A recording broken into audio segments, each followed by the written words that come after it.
The Boss Husband. Credit to the author. 253.2 hanggang 59. Ang mga pangalan po na nandito ay galing sa mga name generator. Kaya kung meron man pagkakatulad sa mga pangalan ng totoong tao o lugar, ito ay tunay na hindi sinasadya. Ang kwentong ito ay rated SPJ. Striktong patnubay sa mga walang jowa. Ito ay bawal din sa bata at matatandang walang asawa. Iyon ang unang pagkakataon ni Justin na makitang tumakbo si Marian. Dahil medyo mainit sa bahay, nagsuot siya ng medyo maluwag na puting cotton t-shirt. Habang nagjo-jogging, tumalbog pataas baba ang itim niyang buhok habang nag-iiwan ng maliit na puwang sa labi para makahinga. Kasunod ng ritmo, ang dalawang kasaganaan ng laman ay nanginginig din, na nagparamdam kay Justin na unti-unting uminit ang kanyang dugo. Karaniwang walang ganoong pag-iisip si Justin, o hindi siya kailanman nabigyan ng ganoong pagkakataon na mag-isip ng ganoon. Sa totoo lang, ang pinakamagandang babae sa paligid ay ang taong ito na halos araw-araw niyang nakakasalamuha, ang kanyang legal na asawa. Gayunpaman, dahil sa iba't ibang dahilan, pinipigilan ni Justin ang kanyang sarili na iwasang bigyang pansin ang hitsura at katawan ni Marian, mula nang mangyari ang insidente pareho silang nalasing. Sa sandaling ito, medyo naligaw si Justin nang tumingin siya kay Marian na tumakbo sa ganoong kalayuan. Napansin ni Marian na si Justin ay nakatitig sa kanya ng mahabang panahon, habang ang kanyang puso ay medyo nasiyahan sa hindi malamang dahilan. Sa katunayan, kahit gaano pa siya kasuklam sa lalaking ito, at kung paano siya magalit para dito, tahimik niyang itinuring ang lalaking ito bilang kanyang asawa. Ang pagiging isang babae, ito ay pagpapahirap upang hindi makuha ang pagkilala ng kanyang sariling asawa. Noong bata pa siya, alam ni Marian kung gaano siya kapansin-pansin sa mga lalaki, at ganoon din ang kaso ngayon. Gayunpaman, sa kabila ng hindi mabilang na mga tingin niya sa labas, hindi niya nakuha ang atensyon ng mga eyeballs ng taong ito sa bahay. Higit pa rito, ang taong ito ay hayagang maghahanap ng mga babae sa labas. Sa tiwala na si Marian, ang mga ito ay walang alinlangan na magdudulot ng kawalang kasiyahan at kalungkutan. Gayunpaman, tiyak na hindi niya sasabihin ang mga kaisipang tulad nito, at kikilos lamang siya ng walang malasakit. Dahil sa kaibuturan ng kanyang puso, hindi pa rin lubos na matanggap ni Marian si Justin, bukod pa sa iba't ibang hindi masayang insidente ang nangyari sa pagitan nila, na naging dahilan upang hindi siya makapag-isip ng may bukas na isip ng napakabilis. Kailangan niya ng oras para mag-isip at makaramdam. Sa kasalukuyan, nakatitig pa rin sa kanya si Justin. Ang paghahanap ng ilang sandali ay ayos lang, ngunit hindi na nakatiis si Marian nang patuloy itong tumitig sa kanya. Sa wakas, nakakilos na lang siya na para walang alam habang nagjo-jogging. Unti-unting naging pink ang kanyang mukha, na maaaring dulot ng ehersisyo o pagkahiya. Pagkatapos tumakbo ng 1 milya, humihingal si Marian habang may mga butil ng pawis sa kanyang noo. Nakangiting itinigil ni Justin ang treadmill. Napakasunurin mo. Oras ko na para mag-ehersisyo. Mahal, kailangan ko ng tulong mo. Si Marian ay napagod at malabo sa ngayon. Nang sabihin ni Justin na kailangan niya ng tulong, mahina siyang tumugon. Bihira para sa kanya na maging masunurin ito, tulad ng isang magandang ugali na kaibig-ibig na asawa. Anong exercise ang ginagawa mo? Mahinang tanong ni Marian. Umupo si Justin sa isang yoga mat sa lupa. Magsasagawa ako ng mga sit-up. Tulungan mo akong suportahan ang aking mga paa, maaari mo lamang idiin ang mga ito. Dapat ay ginawa mo ito noon pa sa mga klase ng pisikal na edukasyon sa elementarya, tama ba? Oo, sabi ni Marian. Alam niya kung ano ang isang sit-up, dahil ang pagtatapos sa universidad ay nangangailangan ng isang passing grade para sa sports. Hindi siya ganap na prinsesa mula sa isang mayamang pamilya. Gayunpaman, nahiya si Marian na gamitin ang kanyang mga kamay o tuhod upang patatagin ang mga paa ni Justin. Matagal siyang nag-alinlangan dahil wala siyang lakas ng loob na kumilos. Nakita ni Justin na humiga sa lupa na nakatayo si Marian. Napangiti siya sa kanyang puso nang maramdaman niyang napaka-cute nitong babaeng natatakot sa sandaling ito. Sinabi niya, "Babe Marian, kung ayaw mong makipagtulungan, gagawin ko ito para sa iyo. Gusto mo bang buhatin ko ang iyong mga paa?" Hindi. Agad na lumuhad si Marian bago iniabot ang kanyang mga kamay upang balutin ang mga binti ni Justin at ipinatong ang kanyang mga tuhod sa kanyang mga paa. Lalong namula ang kanyang pink na pisngi. Nahihiya, ibinaba niya ang kanyang ulo at sinabing, ikaw. Gawin mo ito. Ayokong gawin ito. Pinipigilan ni Justin ang pagtawa. Sa totoo lang, hindi niya kailangang mag-ehersisyo. Gusto lang niyang asarin si Marian at pasayahin ito. Ang paggawa nito ay magdudulot ng panlasa sa buhay ng babaeng workaholic at mapabuti ang kanilang relasyon. Bakit hindi niya ito gagawin? Sisimulan ko na ngayon. Ang mga sit-up ni Justin ay hindi masyadong mabilis. Bumangon siya, humiga, bumangon, humiga. Tuwing bumangon siya, halos daw maikit ang kanyang noo sa noo ni Marian. Magkaharap, ang dalawa ay makahinga sa bawat isa. Naramdaman ni Marian ang init. Bahagyang itinaas ang kanyang ulo, nakasalubong niya ang mga mata ni Justin. Maaari nilang tingnan ang kanilang mga sarili mula sa mga mag-aaral ng isa't isa. Kasunod ng pagbangon at pagbagsak ni Justin, nagkita ang dalawa at paulit-ulit na umalis. Pagkaraan ng ilang sandali, habang ginagawa ni Justin ang ehersisyo, mas mabagal siya. Ang oras na kinuha niya upang tumingin sa mga mata ni Marian ay unti-unting tumaas. Lumiko si Marian mula sa pagiging mahiyain at naging hindi nag-iingat. Sa loob ng kanyang maaliwalas na mga mata, mahahanap ang lubos na siksik na emosyon, kabilang ang tamis, inis, pait at kawalan ng kakayahan. Nang si Justin mismo ay nakalimutan kung ilang beses niya ginawa ang ehersisyo, huminto siya sa tuktok ng paggalaw. Napakalapit ng pisngi nila sa isa't isa. Sa loob ng kanilang mga mata, kitang-kita ng mga mata ng kabaligtaran ang kanilang mga mukha. Napakaganda, sa iyong paningin, ako lang ang naroon, nakangiting sabi ni Justin. Dahil sa gulat, agad na inilayo ni Marian ang kanyang mukha habang bumibilis ang tibok ng kanyang puso. Tapos ka na ba ngayon? Hindi pa, sagot ni Justin. Lumingon si Marian, kung gayon ikaw. Isang mainit na hininga ang bumauha sa hindi nasabi ni Marian na mga salita. Ang kanyang malamig na mabulaklak, manipis na labi ay nilamon ng biglaang halik ni Justin. Gustong-gusto ni Justin na i-extend ang kanyang dila upang galugarin ang mabangong boudoir ni Marian at marubdob na halikan sa buong umaga, upang ilubog ang kanyang kaluluwa sa espesyal na babae sa harap ng kanyang ilong. Gayunpaman, hindi siya nagtagal doon. Pagkatapos ng magiliw na halik, mabilis niyang binitawan ang maliliit na labi ni Marian. Natigilan si Marian nang maging blanko ang kanyang utak. Lumitaw ang kawalan sa kanyang mga mata. Naging magulo talaga ang lahat. Nang walang anumang paghahanda, nanakaw muli ang kanyang halik. Ang huling pagkakataon ay sa isang coffee shop, oras na ito ay nasa gym, saan kaya ang susunod na pagkakataon? Sampal. Nang walang anumang babala, marahas na sinampal ni Marian ang mukha ni Justin. Isang liwanag, pulang marka ang lumitaw. Tahimik na ngumiti si Justin. Inaasahan niya ang kahihinatnan nito, kaya hindi niya naisip na umiwas. Medyo nabasa ang mga mata ni Marian. Dahan-dahan siyang tumayo, pinigilan niya ang masalimuot niyang emosyon at nabawi ang lamig sa mukha niya. Sa tingin mo ba nakakatuwa ang panunokso sa akin? Sa tingin mo ba napaka-interesante ang paggawa nito? Hindi ganoon ang kaso, sabi ni Justin na may mapait na ngiti. Kung gayon ano ito? Kasi, ayoko makinig.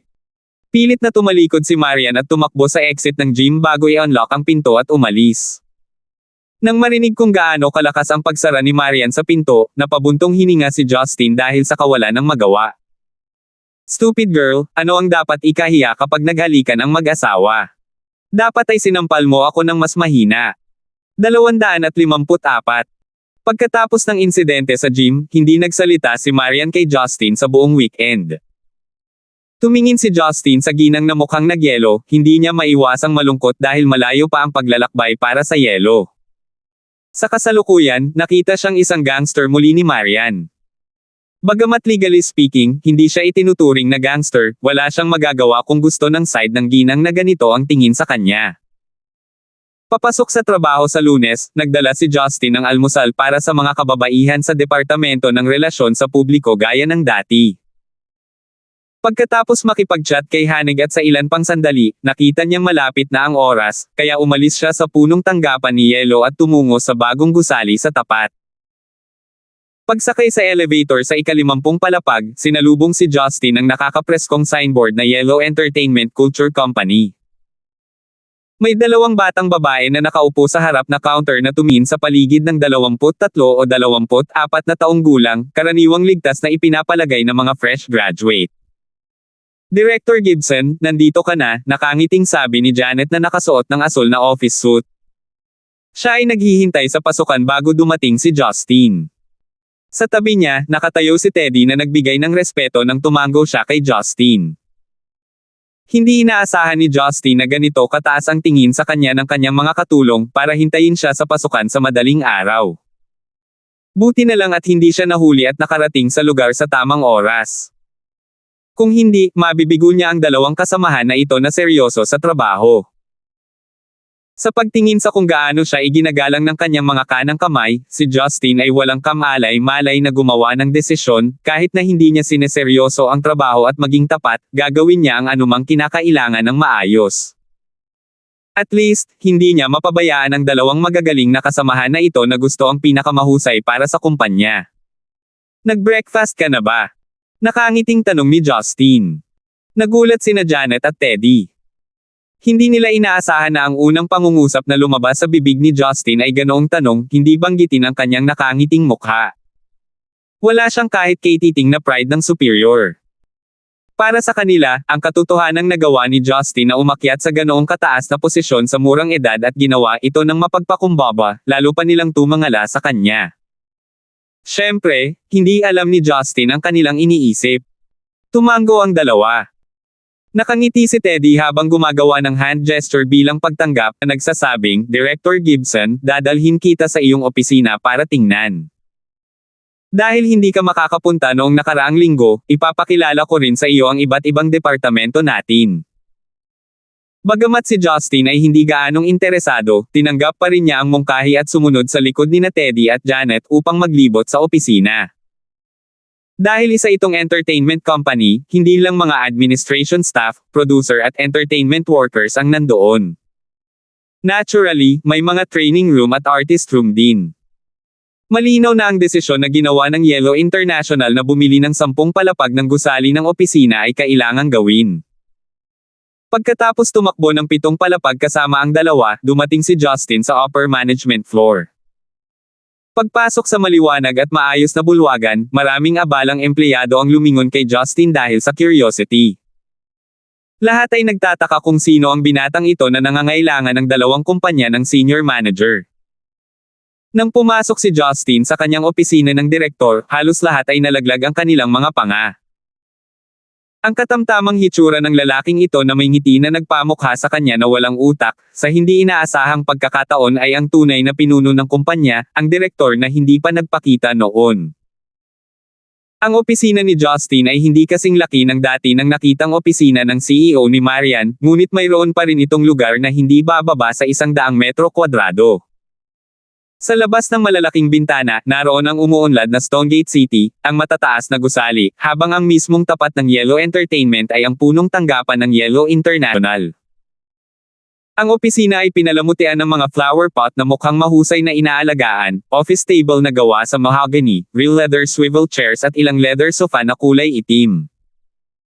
Nakaon na ang isang Apple desktop na nagpakita ng wallpaper ng logo ni Yellow kasama ng mga salitang entertainment company. Si Justin ay nasiyahan. Bigla niyang naramdaman na tama ang pinili niya para kunin ang posisyong ito. Kahit papaano ang opisinang ito ay mukhang talagang kaaya-aya. Magaling ang mga dekora sayon. Gusto ko talaga sila, sabi ni Justin kina Janet at Teddy. Napakagandang nagustuhan ito ng mga direktor. Kung may anumang bagay na sa tingin mo ay kulang, huwag mag-atubiling ipahayag ang mga ito sa sekretarya, sabi ni Teddy. Oo, kailangan mo ba ng sekretarya o isang katulong? Karaniwang marami na kaming mga kawani ng administrasyon, ngunit nagre-recruit pa rin kami ng mga katulong.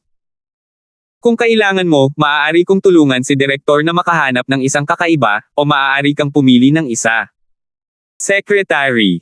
Assistant. Isang pangungusap ang biglang lumitaw sa isipan ni Justin, ang sekretarya ang gumagawa ng trabaho, habang ang boss ang gumagawa ng sekretarya. Sa pag-iisip nito, medyo natukso si Justin. Nakalulungkot na ang mga babaeng mahawakan niya ay kasama lamang ang department head ng public relations na si Melinda, ang pinuno ng isang gang na si Roslyn, o si Tangwan na hindi niya nakakausap sa loob ng maraming araw, bagamat hindi pa niya nagawang hawakan si Tangwan sa ngayon. Gayunpaman, bakit siya magiging sekretarya niya samantalang ang daming pinansyal na pag-aari? Ang pinakaangkop na kandidato ay ang sisiw na si Joyce na pumasa sa mga kinakailangan sa kultura at kalidad na may lumilipad na kulay. Maganda ang score niya pagdating sa paggawa ng mga bagay, o ginagawa na. Sa kasamaang palad, naglalaro pa rin siya ng tagwan sa eroplano. Bagamat talagang gusto niyang isipin kung may dilag na babagay sa pagiging sekretarya niya, sumuko pa rin si Justin sa wakas. Hindi sinasadyang marami na siyang nahok na babae, hindi niya kakayanin ang gulo kung mag-recruit pa siya ng marami sa kanila. Ayos lang. Tamad talaga akong tao kung tutuusin. Wala kayong masyadong tiwala sa akin. Mahihirapan akong dalawa para asikasuhin ang karaniwang gawain, naniniwala ako sa mga kakayahan ninyo. Kapag nakatagpo kayo ng mga isyu na sa tingin mo ay masyadong mapaghamong, o nangangailangan ng talakayan sa akin, maaari mo na akong mahanap sa oras na iyon, sabi ni Justin.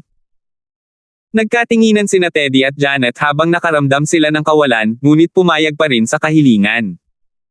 Tumingin si Justin sa office table at napansin ang isang buong stack ng mga folder. Tinanong niya, ano ang mga ito? Mabilis na ipinaliwanag ni Teddy, Direktor, bagamat hindi pa kami nakakakuha ng sapat na mga artista at tagapamahala, hindi kami maaaring maging hindi produktibo habang naghihintay na matapos ang recruitment. Kaya pansamantalang magsisimula kami ng 1 o 2 proyekto sa ngayon. Ito ang mga proyektong pinaplano naming mamuhunan at simulan. Dahil ito ang magiging unang opisyal na pangunahing proyekto mula nang itatag ang kumpanya, umaasa ako na ang direktang pakikilahok sa direktor na ito. Nakaramdam si Justin ng bahagyang pananakit ng ulo, ngunit kung titingnan kung gaano ka-committed ang dalawang katulong na ito, maaari lamang siyang umupo at kumilos habang sinimulan niyang i-flip ang stack ng mga dokumento. Umupo sina Teddy at Janet sa mga upuan sa tapat habang tahimik silang naghihintay sa pagsasalita ni Justin. Tiningnan sila ni Justin ng napakabilis. Bagamat hindi niya maintindihan ang ilang mga propesyonal na termino, hindi ito nakaapekto ng malaki sa kanyang pagbabasa. Nang mabasa ang humigit kumulang 8 panukala, napasimangot si Justin. Ang mga paglahok sa mga proyektong ito kabilang ang mga pelikula, serye sa TV, mga patalastas o iba't ibang palabas, lahat ay nangangailangan ng panlabas na tulong at pakikilahok upang maisegawa, batay sa aming kasalukuyang mga mapagkukunan. Oo, Direktor. Sa totoo lang, makakagawa tayo ng mga pelikulang mababa ang budget sa pamamagitan ng pamumuhunan ng 2 o 3 milyon, at kumita pa rin ng kagalang-galang na kita, mungkahi ni Janet. Pakiramdam ko ay maaari tayong magsimula sa pamamagitan ng paghahanap ng isang disenteng script at pagkuha ng 1 o 2 mahuhusay na bituin sa pelikula upang gawing mas mababa ang ating gastos kaysa 10 milyong bucks.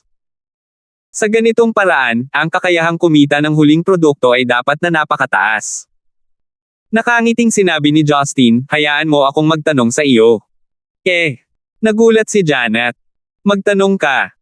Ano ang laki ng aming kumpanyang Yellow International? Tanong ni Justin. Hindi maintindihan ni Janet kung bakit siya nagtanong ng ganoong tanong, ngunit sumagot pa rin siya.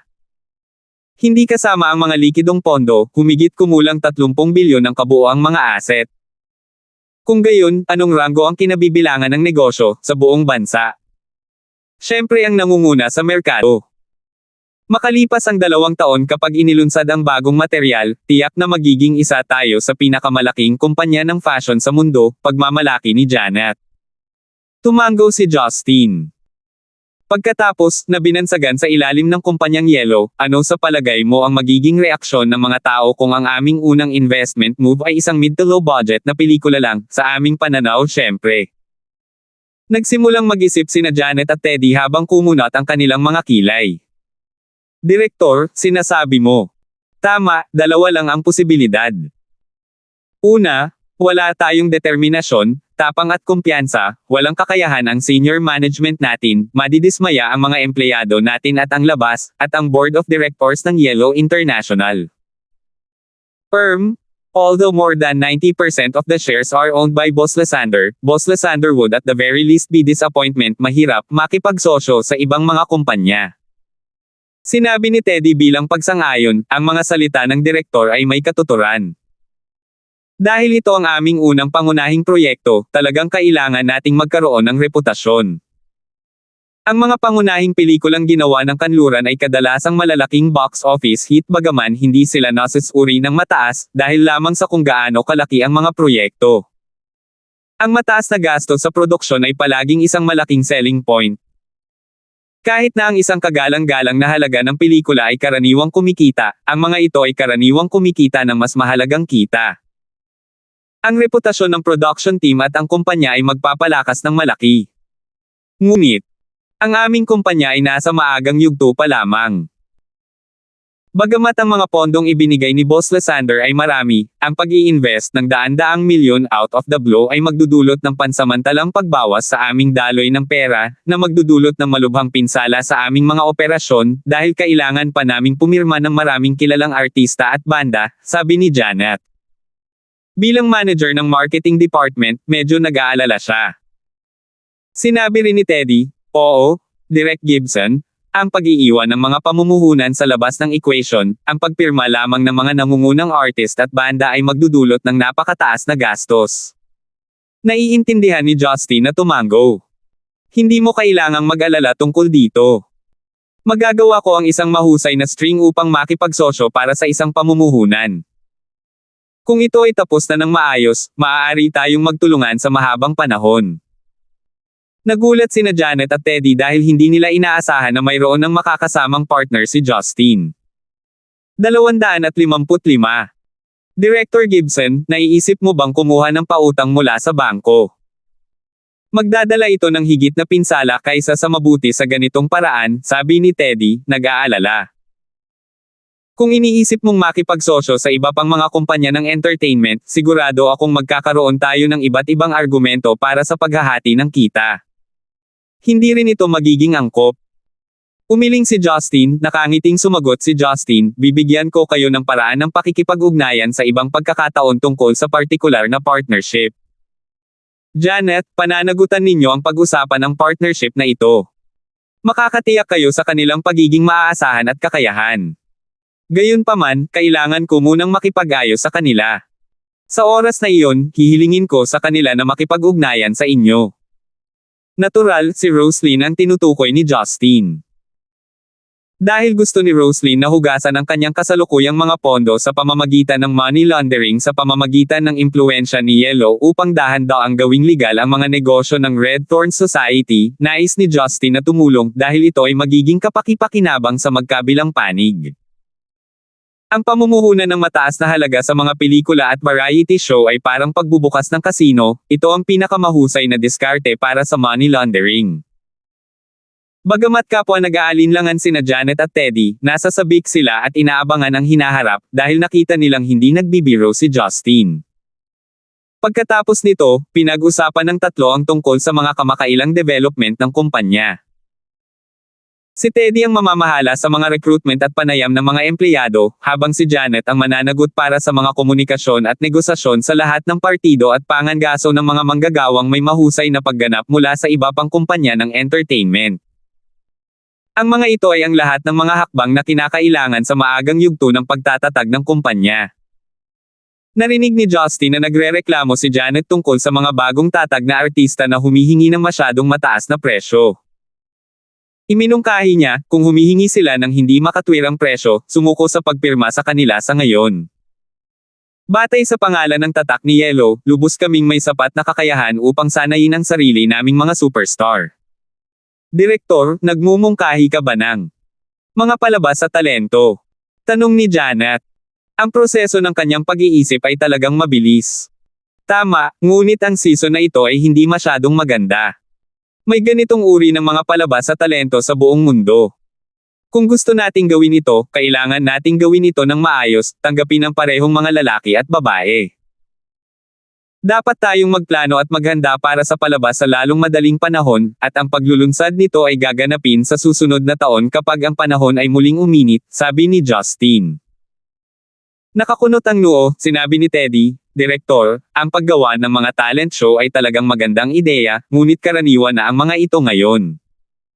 Hindi naman kami magkakaroon ng magandang simula para sa aming palabas. Kung kulang kami sa mga kalahok at ang pagiging epektibo ng mga ad ay mas mababa kaysa sa inaasahan, mahirap para sa amin na makinabang. Hindi mo kailangang mag-alala tungkol dito.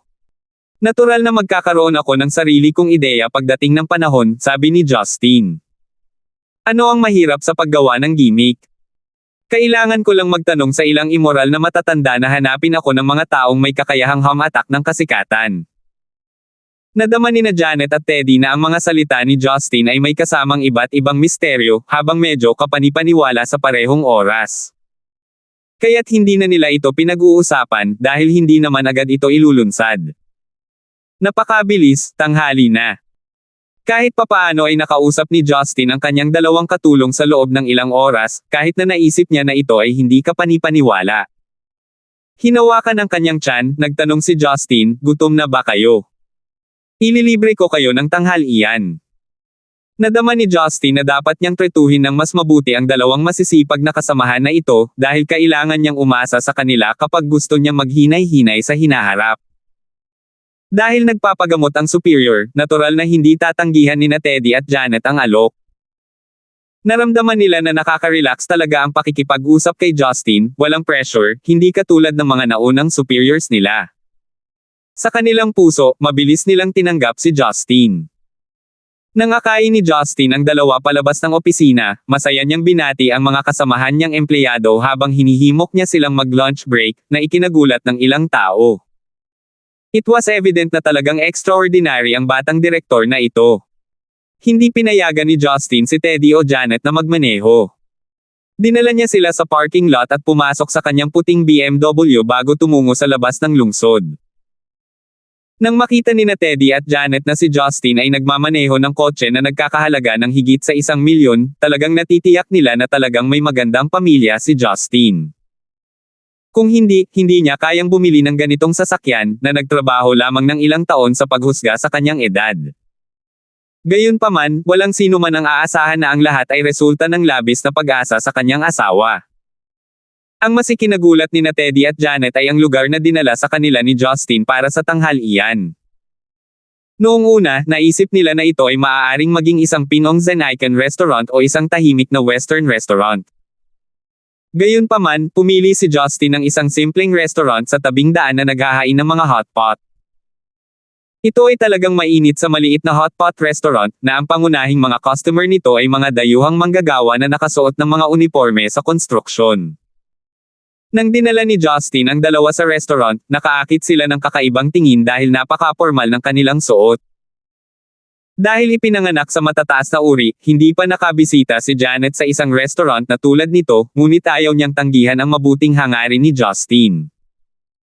Sa pagtingin sa mamantika at maruming mga batik sa mesa, bahagya siyang napakunot ng noo ngunit hindi ipinahayag ang kanyang iniisip. Ipinatawag ni Justin ang may-ari ng restaurant, at sunod-sunod na nag-check ng 10 kahon sa menu ng pagkain, na ikinagulat ni na Teddy at Janet. Direktor, hindi natin maubos ang napakaraming pagkain, hindi natin maubos. Sabi ni Teddy. Tumakaway si Justin sa kanyang kamay, sumagot si Justin, ano ang kinakatakutan mo? Maaari kang kumain ng 100 plato at ang bayarin ay aabot sa mas mababa sa 1,000 dolyar. Ako ay isang napakamapagbigay na tao, kumain ng lahat ng gusto mo. Halos umiyak sina Teddy at Janet. Kahit na maglakas loob kang umorder ng 100 plato, hindi namin ito mauubos. Oo, gusto mo ba ng alak? Ang sorghum wine na nagkakahalaga ng 10 box bawat isa ay medyo disente, nagpapaalala sa akin ng lasa ng soju. Dapat ba tayong kumuha ng 2 bote nito? Masayang payo ni Justin. Makakakuha ka ng alak sa halagang 10 box. Parehong naramdaman ni na Teddy at Janet na sila ay mga dayuhan. Labis silang naguguluhan sa kasalukuyang sitwasyon. Hindi pa ba sapat ang 2 bote? Kukuha tayo ng 3, tig-1. Ang bigat ng isang bote ay 500 gramo lang. Huwag maliitin ang volume, lalo ito malakas dahil may 50% of alcohol. Sabi ni Justin nang matapos siyang mag-order ng mga pagkain at inumin bago umupo sa tapat nina Teddy at Janet. Bahagyang pinunasan ni Teddy ang kanyang lalamunan. Nagpakawala ng isang matigas na ngiti, sinabi niya, Direktor, si Janet ay maaaring uminom dahil dati siyang nagtatrabaho sa Departamento ng Relasyon sa Publiko. Maglalasing ako kahit kaunting alak. Oh!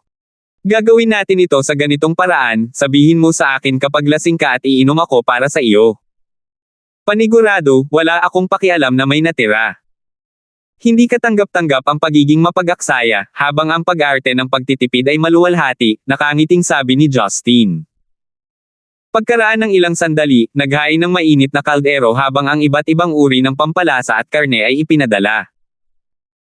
Dahil nag-order si Justin ng 2 toneladang pagkain, binigay ng prepritress ang isang plato ng baboy blood curd at balat ng tofu ng libre, kaya talagang nasiyahan si Justin. Hindi sina Teddy at Janet ang may mainit na kaldero, ngunit tiyak na ito ang una nilang pagkain sa isang maingay at maliit na restaurant. Palibhasay na papaligiran ng maruming kapaligiran, nagdududa sila na mayroon silang lisensya sa negosyo, hindi pa banggitin na ang permit sa kalusugan ay malamang na isang dekorasyon lamang. Kung hindi talaga sila gutom, tiyak na hindi sila nang ahas na magsimulang kumain. Nag-order si Justin ng napakaraming plato kaya hindi lahat ng mga ito ay nasa maliit na mesa at isang mobile shelf. Nang hindi nagbibigay ng kahit isang champagne, kinaladkad ni Justin ang mesa sa tabi upang iugnay sa kanyang mesa. Napatulala sina Teddy at Janet. First time nilang pumunta sa ganoong maliit na hotpot restaurant, ito rin ang unang pagkakataon nilang makakita ng ganitong lord na naglalagay ng ganoon kabayanihang pagkilos ng pagkaladkad ng mga mesa. Hehe, ito mismo ang dahilan kung bakit napakasarap pumunta sa isang maliit na restaurant.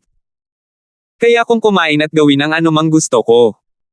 Masyadong magulo ang malalaking restaurant, hindi ako makapagsalita ng malakas o kahit humihit-hit ng sigarilyo, sabi ni Justin habang naglabas siya ng sigarilyo bago ito sinindihan. Pagputol ng sigarilyo sa isang kamay, ginamit niya ang isa pang kamay para ipitin ang iba't ibang uri ng karne at gulay sa mainit na palayok gamit ang chopsticks. Kailangang mag-enjoy ng mainit na kaldero sa isang masayang kapaligiran na tulad nito. Mas mabuti kung may snow sa labas habang ako ay nag-e-enjoy ng matapang na alak. Dahil kami ay sariling mga tao, nagpasya akong kumilos ng simple sa harap mo. Nakangiting pilit, sinabi ni Teddy, tama si Director, medyo maganda ito. Ahem, ahem. Napaubo siya dahil sa amoy ng mahinang sigarilyo. Pero ngumiti lang siya ng mapait dahil hindi niya alam ang sasabihin. Nakangiting sinabi ni Janet, Director, talagang nabigla ka sa aming dalawa. Hindi pa kami nakakita ng ganoong array dati. Alam ko, masayang sagot ni Justin. I brought you guys out for lunch today to mainly show you what kind of person I am. Fancy or low class things doesn't matter to me. I don't care about surface level things. Tamad ako, kulang ako sa profesional na kaalaman, at gusto kong maging prangka. Ang ako na nakikita ninyo sa opisina ay totoo, ang nakaupo sa harap mo na parang isang matandang magsasaka, 6 na buwan pa rin ang nakalipas. Sa isang palengke ng pagkain, maniwala ka man o hindi, habang ako ay may master's degree mula sa Harvard, totoo na nagtitinda ako ng mga tuhog ng tupa. Sa pagtingin kina Teddy at Janet na tahimik na nakatitig sa kanya, binuksan ni Justin ang isang bote ng alak at pinuno ang mga tasa sa harap ng dalawa bago ang sarili niya. Itinaas ang tasa para batiin, sinabi niya, uminom tayo. Huwag mo akong tignan na tanga. Hindi ako tumakas sa buwis dahil hindi ako pumasok sa minimum tax bracket. Sa wakas ay tumawa sina Teddy at Janet. Iniangat ang kanilang mga tasa, bagamat nakakaramdam sila ng masangsang na amoy, uminom pa rin sila ng isang subo ng alak. Mukha namang maayos si Janet. Sa pagbuhos ng alak sa kanyang bibig, naramdaman ni Teddy na nasusunog ang kanyang lalamunan. Medyo umubo siya ng ilang beses bago tuluyang tumigil na namumula ang mukha. Tumawa si Justin at humingi ng isang tasa ng plain water mula sa prepritress para sa kanya, at tumigil sa paghingi sa kanya na uminom. Dapat sinabi mo sa amin na hindi ka maaaring uminom. Hindi ako isang alcoholic superior, hindi kita pababayaan kung hindi ka makakainom. Huwag mong pilitin ang iyong sarili, sabi ni Justin. Awkward na ngumiti si Teddy habang sinabi, hindi naman sa hindi ako makakainom. Director Gibson, masyadong malakas ang alak na ito. Sandaling nagkwentuhan ang tatlo bago nagsimulang kumain ng mainit na kaldero. Gayunpaman, ang pinagsamang kinain ni Janet at Teddy ay mas mababa kaysa kay Justin lamang. Sa isang maikling sandali, ang bundok ng mga pagkaing mukhang imposibleng matapos ay kinain ni Justin sa kanyang tiyan ng madali. Ang kanilang pangunawa kay Justin sa kanilang mga isipan ay nagbago mula sa malinaw hanggang sa malabo, at mula sa malabo ay naging malinaw, paulit-ulit na nagbabago. Ano man ang kanilang naramdaman, subconsciously nila nagustuhan ang natatanging superior na ito kahit na higit pa. Director Gibson, sa tingin ko hindi ka na makakapagmaneho pagkatapos uminom. Paano tayo babalik mamaya? Nag-aalalang tanong ni Teddy. Bakit hindi tayo tumawag ng isang tao mula sa kumpanya para sunduin tayo? Ikinaway ni Justin ang kanyang mga kamay. Anong mga itlog ng ibon ang kinatatakutan mo? Ang kahangahangang ako ay naanod sa highway pagkatapos uminom ng alak. Mas pamilyar ako sa istasyon ng pulisya kaysa sa aking sariling bahay. Tara na. Ibabalik ko kayo. Namutla sina Teddy at Janet dahil sa gulat. Ito ba ang direktor ng kumpanya namin o isang taong nakatakas sa kulungan? Pagkatapos ayusin ang bayarin, nang dalhin ni Justin sina Teddy at Janet sa pasukan, handa nang umalis, nakita niya ang isang pamilyar na likuran ng isang tao. Si Justin ay naging kakaiba. Paglingon niya, sinabi niya, maghintay ka rito ng 10 minuto. Pupunta ako sa isang taong kilala ko, at babalik ako kaagad. Nang hindi hinintay na sumagot sina Teddy at Janet, mabilis na lumabas si Justin sa Hot Pot Restaurant bago lumiko sa isang maliit na eskinita. 256. Umaan si Justin sa eskinita kung saan umihip ang malamig na hangin. Nakarating siya sa isang maliit na patio kung saan nakaharang ang sikat ng araw. Ang courtyard ay mukhang hindi na ginagamit at hindi ito nakalock. Ang ilang mga puno ng osmanthus at ginkgo ay naroroon, na ginagawang kakaiba ang hitsura ng lugar. Maliwanag, ang lugar ay hindi nalinas sa mahabang panahon dahil ang mga dahon ay natatakpan ng lupa, hindi pa banggitin ang amoy na pumupuno sa lugar. Sa sandaling ito, 2 tao ang nakatayo sa looban. Ang isa sa kanila ay si Grey Robe na sadyang makaakit ng atensyon ni Justin na lumapit, Grey Robe mula sa Group of 8. Ang isa naman ay nakasuot ng dark green military coat. Nakaharap sa labas ng pasukan, tila nakatitig siya sa makulimlim na kalangitan nang wala sa sarili. Siya si Zachary na ang personal na bodyguard ay Grey Robe.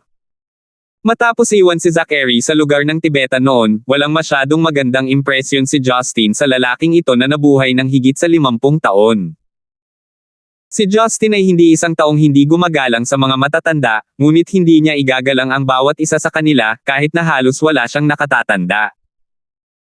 Ang nakaraan ni Zachary, ang paraan ng paghawak niya sa mga bagay-bagay, at ang paraan ng pagsasalita niya ay talagang hindi komportable si Justin. Naiintindihan niya kung bakit ayaw siyang tanggapin ni Abos Morgana at Marian, ang asawa at apo ni Zachary. Ayon sa kanyang ranggo bilang general ng Red Flame Iron Brigade, hindi naramdaman ni Justin na espesyal ito. Nang makita niya si Zachary sa sandaling ito, hindi masyadong kumilos si Justin. Walang tono, sinabi niya, may kailangan ka ba na hinihiling kay Grey Robe na akitin ako dito? Mukhang napaka-busy mo, sabi ni Zachary habang lumingon siya, mukhang seryoso. Magsalita ka. Kailangan ko pa ring pabolaikan ang mga tao, sabi ni Justin. Wala siyang gustong sabihin. Kung tutuusin ay hindi niya gusto ang mga taong umaasta dahil lang sa akala nila ay senior na sila. Nakakunot ang noo, sinabi ni Zachary, Justin, ako ang senior mo. Kulang ba sa iyo ang pinakapangunahing paggalang? Napakunot noo si Justin habang umiiling na parang wala sa kanya. Kapag pumayag si Marian na makita kang senior niya, gagawin ko rin iyon. Nagtatampo lang si Marian sa akin. Hindi mo ba napansin? Napansin ko lang na talagang hindi ka kumilos na parang senior, naiinip na sabi ni Justin. Kung wala kang gustong sabihin, aalis na ako. Galit na tinitigan siya ni Zachary habang nagpapakita ng mabagsik na aura. Parang na-condensed ang atmosphere sa courtyard. Nakaka-disappoint talaga ako sa ugali mo. Si Justin ay hindi gaanong natakot. Napangiti siya ng may pag-aalipusta sa kanyang puso. Kung hindi dahil sa relasyon ng dugo ni na Zachary at Marian, si Justin ay sumugod na sana para sipain siya palayo nang siya ay malalim na hinamon. Mas mabuting huwag mo akong pretuhin tulad ng iyong pagkilos sa mga tao mula sa Red Flame Iron Brigade. May limitasyon din ang pasensya ko. Hindi ka mapapakinabangan ng pag-provoke sa akin, sabi ni Justin habang malamig na nakatitig kay Zachary. Namula ang mukha ni Zachary dahil sa sobrang asar niya. Habang tumatagal ang tingin niya sa walang ekspresyong mukha ni Justin, lalo siyang nag-aalangan na gumawa ng strike. Gusto niyang ipakita ang ugali ng isang nakatatanda para aminin ni Justin ang kanyang pagkakamali. Gayunpaman, hindi niya inasahan na ganap siyang papansinin ni Justin. Ang mas matindi, si Justin ay nagkaroon ng galit kay Zachary, tulad ni Marian. Ito ay walang alinlangan na isang napakalaking dagok kay Zachary. Gusto niyang sundin siya ni Justin batay sa relasyon nila ni Marian. Gayunpaman, sa paghusga sa kasalukuyang sitwasyon, nagdulot siya ng masamang epekto. Masyado ba akong naiinip? Tanong ni Zachary sa sarili. Ang sagot ay malabo. Hindi niya alam kung ano iyon.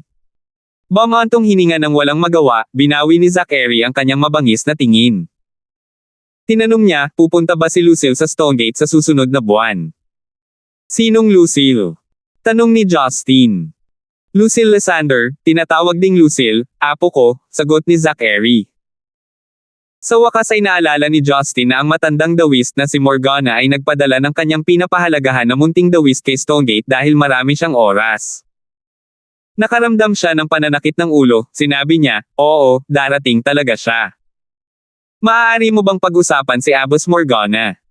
Hilingin sa kanya na ihinto ang paggawa ng isang bagay na ito kalokohan.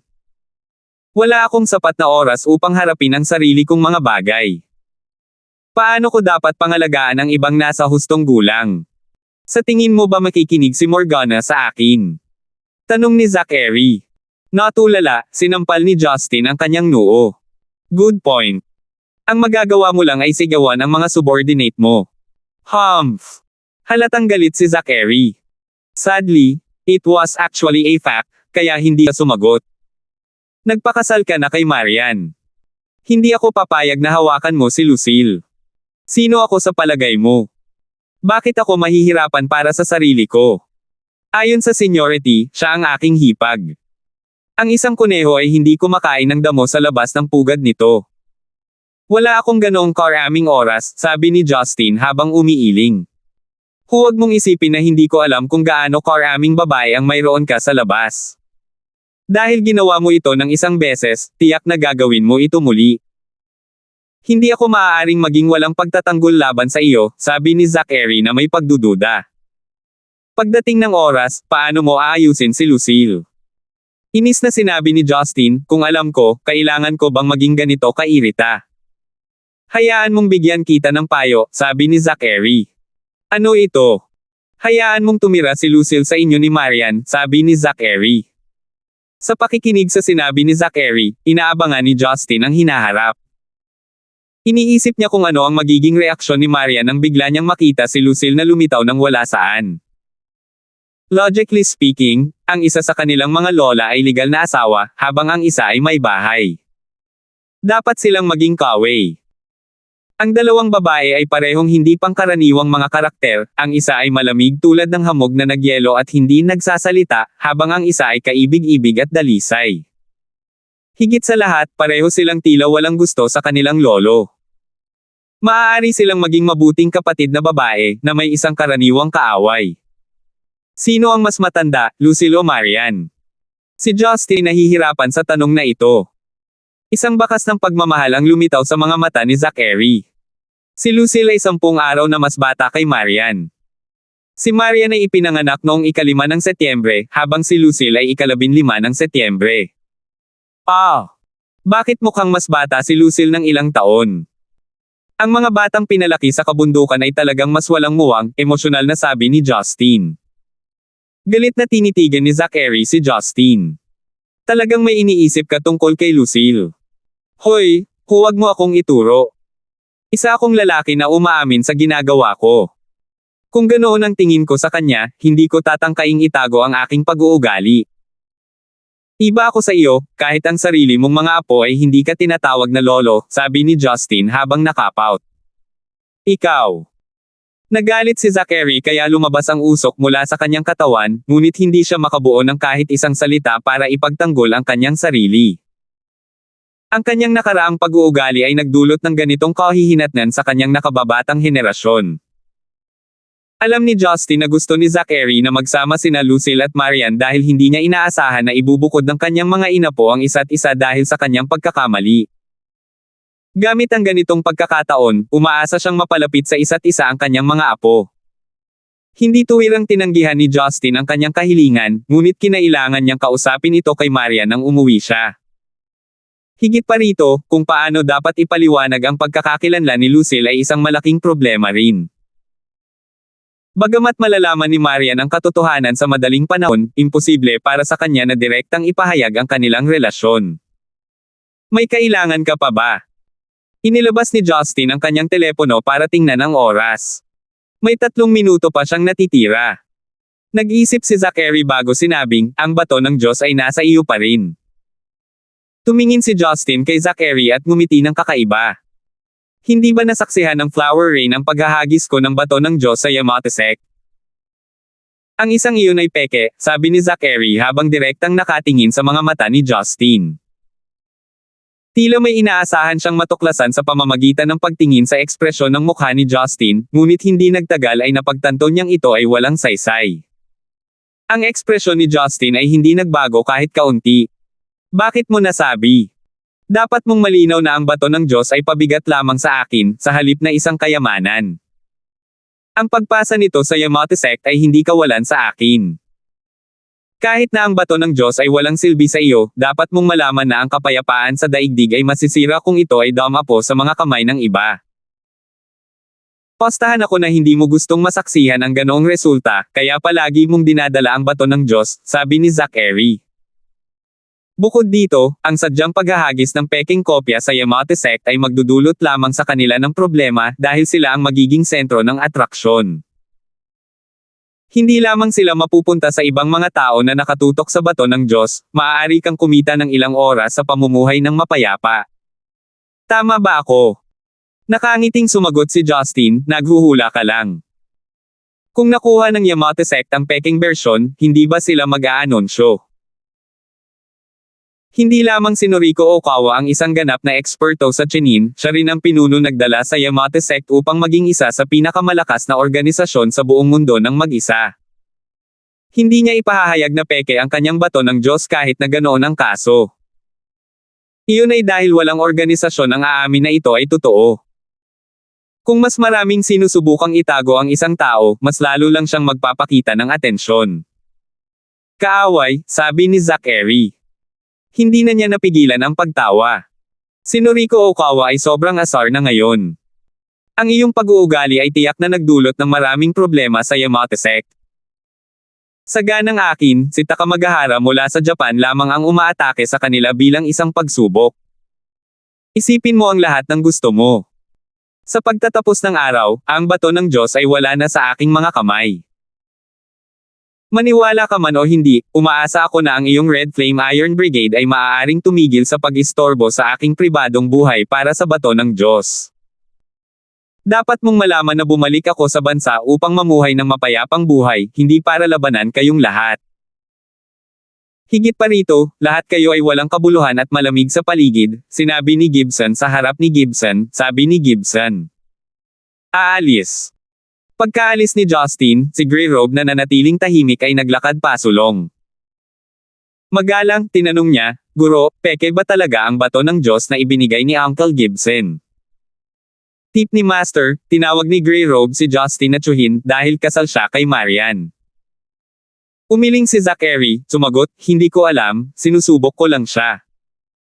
Pagkatapos makuha ng Yamate Sect ang Godstone, wala na silang anumang paggalaw. Kung talagang peke iyon, nasaan ang tunay na bato ng Diyos? Tanong ni Grey Robe. Si Justin lang ang makakaalam, sabi ni Zachary bago hinawakan ang kanyang noo habang sumasakit ang ulo niya. Let's go? Grey Robe? Babalik tayo sa Beijing. This time, hindi na natin napigilan sina Hanya at Tenoki mula sa Yamato sect dahil minamaliit natin ang kanilang mga kakayahan. Pagbalik natin, dadagdagan natin ang training frequency para sa Second Dragon Group para hayaan silang magmuni-muni sa kanilang sarili. Guro, pakiramdam ko si Edison mula sa Second Dragon Group ay hindi angkop na maging pinuno nila, maingat na sabi ni Grey Robe. Nag-isip si Zachary habang bumantong hininga. Natural na alam ko kung ano ang sinasabi mo. Gayunpaman, ang ating bansa ay iba sa mga bansang Amerikano at Europa. Bagamat ang Red Flame Iron Brigade ay independyente sa gobyerno, isa pa rin tayong dibisyon ng bansa. Imposibleng humiwalay tayo sa mga hanggal na mata sa gobyerno. Dahil bata pa si Edison, ikaw at ang iilan pang matatanda ay maaaring makapagturo sa kanya ng higit pa. Ang kumilos ng bahagya ay mayabang habang tayo ay may kakayahan. Si Grey Robe ay mukhang walang magawa. Sinabi niya, oo, guro. By the way, hiniling ko sa iyo na tingnan si Parley Gibson mula sa Gibson clan kanina, tungkol sa kanyang abnormal na pagkilos ng paglipat ng mga amphibious troops mula sa Jarlingnan District. Nagawa mo na ba ito? Tanong ni Zachary. Tumango si Grey Robe, oo, guro. Si Parley ay talagang sinunod lang ang kahilingan na ibinigay ng kanyang kamag-anak mula sa angkan ng Yuan ni Stonegate, na tulungang sirain ang dating sa Stonegate, Darkwater Society. Wala siyang ibang intensyon. Ang anak na ito ni Gibson Gongming ay talagang komplikado. Dapat ay mayroon na siyang ligtas na upuan sa susunod na Politburo Standing Committee. Ang pwesto ng Vice Chairman ng Komisyon ng Militar ay maaaring mahulog din sa kanyang mga kamay, sabi ni Zachary habang sinusuri niya ang sitwasyon. Mula nang itatag ang bansa, ang angkan ng Gibson at ang aming angkan ng Lin ay nagkaroon ng pinakamahigpit na tradisyon ng pamilya. Gayunpaman, wala sa mga inapo ng Lin clan ang kasing asahan ng Parley. Nakakalungkot. Master, nang tingnan ko si Commander Parley, may napansin akong kakaiba. Bagamat hindi pa ito makumpirma, ngunit tila napaka-posible. Sabi ni Grey Robe. Nahihirapan siya kung dapat niyang ihayag ang impormasyong ito o hindi, ngunit sa wakas ay nagawa niya rin. Oh, ano yun? Tanong ni Zachary. Sa kanya, bihira para kay Grey Robe ang magsalita ng ganito. Sumando si Grey Robe kay Zachary bago may ibinulong. Nang tingnan ang ekspresyon ng mukha ni Zachary, bigla siyang nagulat at unti-unting tumahimik. 257. Sa wakas ay bumalik si Justin sa Hot Pot Restaurant. Sina Teddy at Janet ay parehong naiinip habang naghihintay sila. Nang lumitaw si Justin, sa wakas ay gumon sila. Direktor, may nakilala ka bang pamilyar? Tanong ni Janet. Oo, maaari itong isaalang-alang. Nag-chat lang kami sandali, nakangiting sabi ni Justin. Terna, babalik na tayo sa kumpanya. Matapos ipadala sina Teddy at Janet pabalik sa Yellow Entertainment, hindi na bumalik si Justin sa kanyang opisina. Sa halip, sinabi niya sa dalawa na hahanapin niya ang potential partner sa negosyo. Natural na natuwa ang dalawa. Walang masyadong tao sa Roslyn Bar noong hapon. Pagpasok sa bar, nakita niya si Rowena na nag-order ng ilang server sa paligid para linisin ang lugar. Nakasuot ng itim at puting maid uniform, si Rowena ay lumaki na bilang isang mature na babae. Nang makita si Justin, agad nang umiti ng matamis si Rowena. Brother Gibson, wala si elder sister sa bahay. Lumabas siya kaninang umaga. Oh, ito ba? Hindi nalungkot si Justin dahil alam niyang dumating siya para sa wala. Nakangiting tanong niya, kumusta ang trabaho mo? Nabalitaan ko kay Roslyn na kinuha mo na ang ilang aspeto ng negosyo.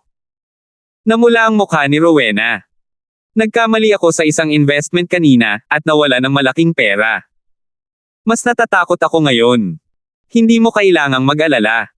Dahil hinahayaan ka ni Roslyn na gawin ito, tiyak na handa siyang hayaan kang mabaygo. Maraming matagumpay na CEO ang nagsimulang matuto ng dahan-dahan na may diploma lamang sa high school, habang pinapapasok ka sa universidad pagkatapos ng high school. Matuto mula kay Roslyn ng maayos, tiyak na magkakaroon ka ng lakas sa loob ng 2 taon, nakangiting sabi ni Justin. Kapag ang ating Rowena ay kwalipikado ng maging leader ng gang, maaari kong agawin ang iyong sister Roslyn. Umaasa ako sa iyo. Ngumisi si Rowena bago masayang tumango. Matapos tawagan ang numero ng telepono ni Roslyn, nalaman ni Justin na pumunta siya sa apartment na tinitirhan ng Sea Eagles. Sinadya niyang pumunta doon para tingnan ang kanilang sitwasyon. Hiniling sa kanya ni Justin na alagaan ang mga kasamahan sa Sea Eagles. Si Roslyn ay napaka-responsable sa gawain. Mabilis na nakarating si Justin sa apartment habang nagmamaneho siya ng napakabilis. Kasunod ng pangunguna ng isang gwardya, narating niya ang basement ng apartment. Orihinal na isang lugar upang mag-imbak ng mga ilegal na bagay, ito ay isang napakalawak na nakatagong silid. Ngayong na-revamp na ito, naging lugar ito kung saan inilagay ng Sea Eagles ang kanilang mga precision instrument at high-tech na calculators. Nang pumasok si Justin sa lugar, agad niyang nakita ang ilang hilera ng maayos na nakaayos na kagamitan na may mga screen na may iba't ibang laki. Ang ilan ay nagpapakita ng data habang ang iba ay nagpapakita ng mga video at mapa. Ang mga tao lamang na sumailalim sa espesyal na pagsasanay sa militar ang makakaunawa sa hilaw na data. Sa sandaling ito, si Roslyn, na nakasuot ng pulang katad na damit na nakabalot sa kanyang kaakit-akit na katawan, ay nagdala ng ilan sa kanyang mga tauhan upang makipag-chat sa pinuno ng Sea Eagles na si Moran. May lalaki rin si Roslyn na marunong magsalita ng mga banyagang wika para magsalin para sa kanya. Nang makitang lumakad si Justin, matamis na pumunta si Roslyn para yakapin siya. "Hobby, masyadong mahiwaga ang mga kaibigan mo. Kung may tulong ako noon, matagal ko nang tinadtad ang West Union Society at Darkwater. Hindi ko na kailangang ayusin ang magulo." Kinakamot ang ilong ni Roslyn, sinabi ni Justin, "Ang proseso ng sarili mong paglikha ay pinaka-perpekto. Ang paggamit ng nuclear bomb upang gibain ang isang lungsod ay hindi makabuluhan, maliban sa walang iwanan." Tumingin si Moran kina Justin at Roslyn na may naiinggit na tingin. "Kamahalan Pluto, marami bang magagandang babae na tulad ni Miss Roslyn? Pwede mo bang ipakilala sa akin ang isa? Parang gusto kong magpakasal sa isang Zen icon na babae. May balak ka bang bumuo ng pamilya dito?" Tanong ni Justin dahil sa curiosity. Bakit hindi? May mga kamanghamanghang pagkain, matapang na alak, at magagandang babae dito. Napakamura ng mga bagay dito, ito ay isang ganap na langit. Excited na sabi ni Moran. Ngumisi si Justin bago ngumiti ng mapait. Maaari kang gumawa ng iyong desisyon pagkatapos manirahan dito ng hindi bababa sa kalahating taon. Gagawin kong si Roslyn ang iyong matchmaker sa oras na iyon.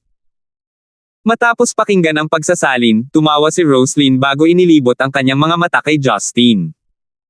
"Ayokong maging matchmaker.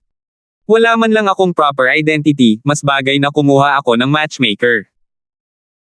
Kung sasabihin mo ulit ang ganito, sasampalin ko ang likod mo," sabi ni Justin habang inabot niya ang puwitan ni Roslyn bago kinurot ng ilang beses. Ang springy texture ay nagatubili siyang bawiin ang kanyang kamay. Namula ang mukha ni Roslyn na parang tumutulo ng dugo. Kinagat niya ang malambot at manipis niyang labi, napabulalas siya, "Lahat ng tao ay nakatingin sa atin. Gusto mo bang ipahiya ako sa harap ng mga tauhan ko?" Lumingalinga si Justin sa kanyang malamig na mga mata. Kasama ang mga miyembro ng Sea Eagles, lahat ay napalingon sa ibang direksyon. Bagamat talagang natutokso silang tumingin, ang malamig na tanawin ng Pluto ay hindi gaanong nakayanan. "Tingnan mo, walang nakapansin," sabi ni Justin na may pilyong ngiti. Pakiramdam ni Roslyn ay walang magawa sa walang hiyang kilos ng kanyang kasintahan. Nakangiting magiliw, hinampas niya ng ilang beses ang dibdib ni Justin. Ang mga calculator system ay fully set up na, kaya ang iba't ibang monitoring device ay maaaring i-activate. "Simula ngayon, kami na ang may control sa mga lugar na gusto mong subaybayan. We are planning to visit the practice room now. Ang ilang elites na pinili ko ay sumasailalim sa training ng ilang miyembro ng Sea Eagles. Gusto ba ni Hobby na pumunta?" Tumango si Justin. Mas alam niya ang kakayahan ng Sea Eagles. Bagamat hindi siya masyadong interesado, hindi niya inisip na sundan si Roslyn doon dahil sa sobrang saya nito. Nasa ikalawang palapag ng apartment ang practice room. Ang mga dingding ng buong palapag ay pinaghiwalay habang ang silid ay idinisenyo tulad ng isang silid ng pagsasanay sa karate, na may mga maliliwanag na ilaw at mataas na kalidad na sahig na gawa sa kahoy. Pagbukas ng pinto, pumasok sina Justin at Roslyn sa lugar. Isang matipunong figure ang lumilipad patungo sa kanilang direksyon. Si Justin ay may mabilis na oras ng reaksyon. Isang hakbang pasulong, ginamit niya ang isang braso upang salubungin ang malaki at malakas na katawan bago umikot at tuluyang inilapag sa lupa. Nakasuot ng asul na martial arts na damit, ang isa tuldok 8 gitling meter tall na elite mula sa Red Thorn Society ay umikot, at napansin lang sina Justin at Roslyn. Kaagad na humakbang paatras, sumigaw siya, "Mr. Gibson.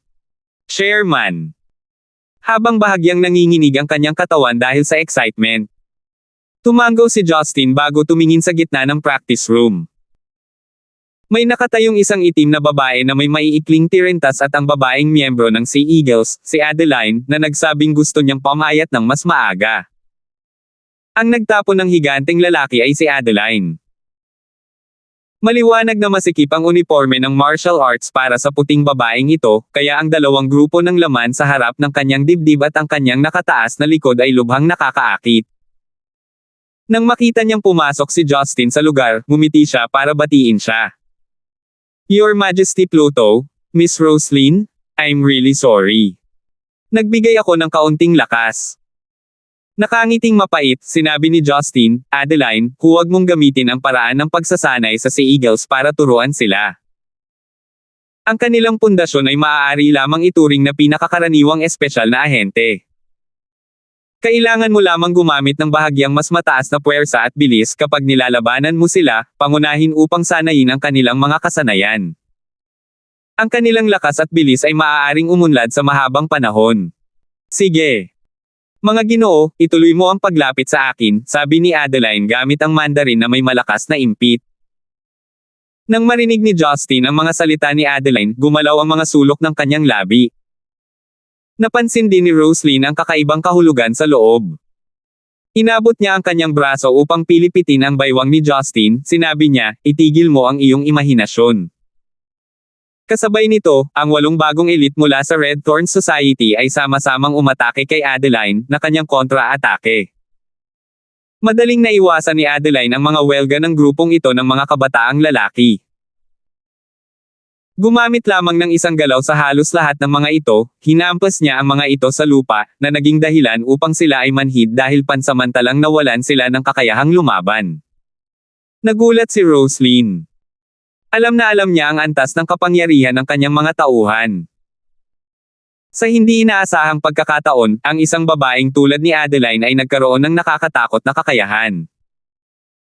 Noong una, naisip ni Roslyn na ang kanyang kakayahan ay itinuturing na top-notch sa mga kababaihan.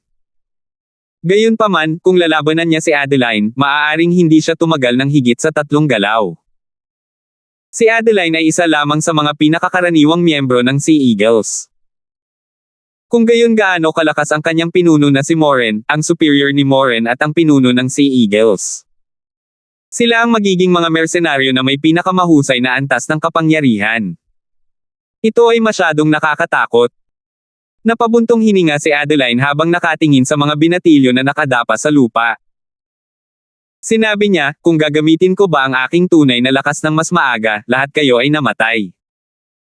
Ang pangungusap na Mandarin na ito ay binibigkas ng tumpak. Tamang-tama na ang ilan sa mga miyembrong lalaki ay nagkaroon pa ng gana na hanapin ang kamatayan. Nakipaglaban mula umaga, nanatili pa rin siyang hindi natalo. Paglingon niya, tumingin si Roslyn kay Justin na medyo matagal nang nanahimik. "Hobby, gaano kalaki ang gap sa pagitan ninyo ni Adeline at ng kanyang team?"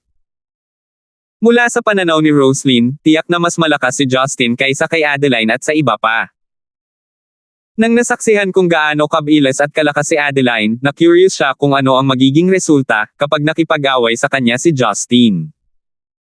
Nakangiting sinabi ni Justin, "Babe, mukhang hindi mo pa lubos na naiintindihan ang sinabi ko sa iyo.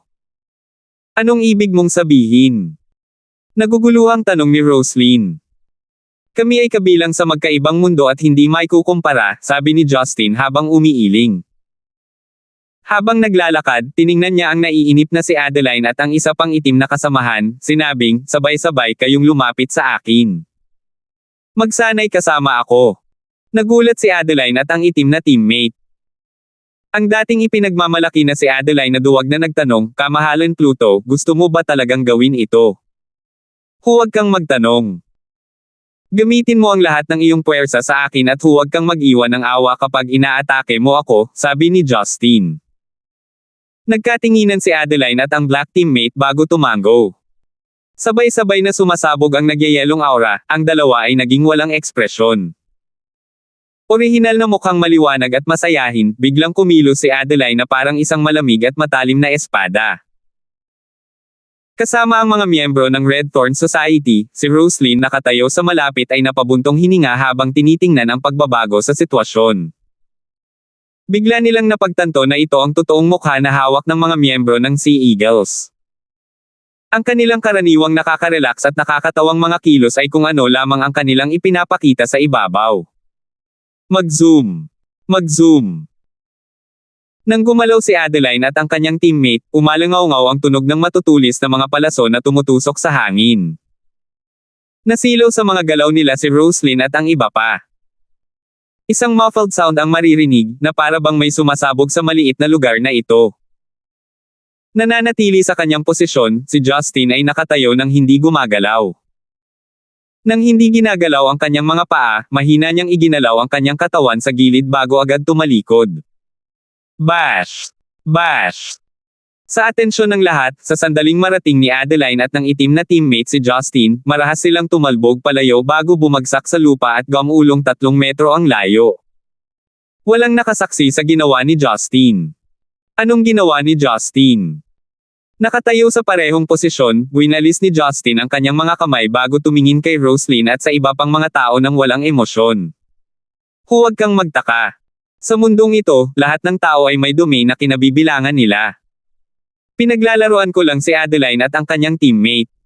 Hindi ako magiging interesadong labanan sila ng totoo. Nandito sila para sanayin lang kayong mga lalaki, kaya huwag kayong magalit dahil lang hindi nyo sila kayang talunin, iyon ay dahil hindi kayo kabilang sa iisang mundo. Ibigay ang pagsasanay sa inyong pinakamalakas na tao, pagkatapos ay mayroon kayong pinakamalakas sa mundo. Hindi pinapansin kung ang mga tao mula sa Red Thorn Society ay nakinig sa payo ni Justin o hindi, ang mga mata ni Roslyn ay napuno ng pagkabalisa. Bagamat alam niya sa simula pa lang na si Justin ay tiyak na mas malakas kaysa kay Adeline, hindi niya inaasahan na si Adeline na tila sobrang overpower ay wala sa paningin ni Justin. Magagalit ang mga lalaki kapag ang mga babaeng mahal nila ay mas malakas, ngunit ang mga babae ay palaging umaasa na ang kanilang mga lalaki ay ang pinakamalakas. Kaya nakaramdam ng matinding kasiyahan si Roslyn. Sa malapit, umakyat si Adeline at ang kanyang itim na kasamahan habang ang kanilang mga mata ay napuno ng kawalan ng kakayahan at matinding pagsamba. Kamahalan Pluto, hindi mo ba kami maaaring ihagis ng mas malumanay? Masyadong matigas ang sahig dito, mahinang sabi ni Adeline. Hindi ka ba naghahanap upang magbawas ng timbang? Sino ang nakakaalam kung aling bahagi ng iyong katawan ang maaaring mag-flat pagkatapos maslam, pabirong sabi ni Justin. Namumula si Adeline na pinahaba ang dila at hindi na nagsalita. Naglakad si Justin patungo kay Roslyn at nakangiting tinapik ang pisngi nito. Stop looking at me in a silly way. I still need to discuss something serious with you. Sa wakas ay bumalik si Roslyn sa sitwasyon. Tinanong niya, ano ito? Isang bagay para kumita ka. Comment that si Justin. 258. Matapos dumaan sa investment project kasama si Justin, nagpa siya si Roslyn na makipag-ugnayan kay Janet sa lalong madaling panahon. Gayunpaman, kinailangan ni Roslyn na bumili ng small-scale entertainment project bago niya opisyal na maisigawa ang investment. Tungkol sa mga bagay na tulad nito, si Justin ay humihila lamang ng mga string. Hindi siya mapakali na maunawaan kung paano partikular na gumagana ang proyekto. Ang araw ay makabuluhang nabawasan sa panahon ng taglamig.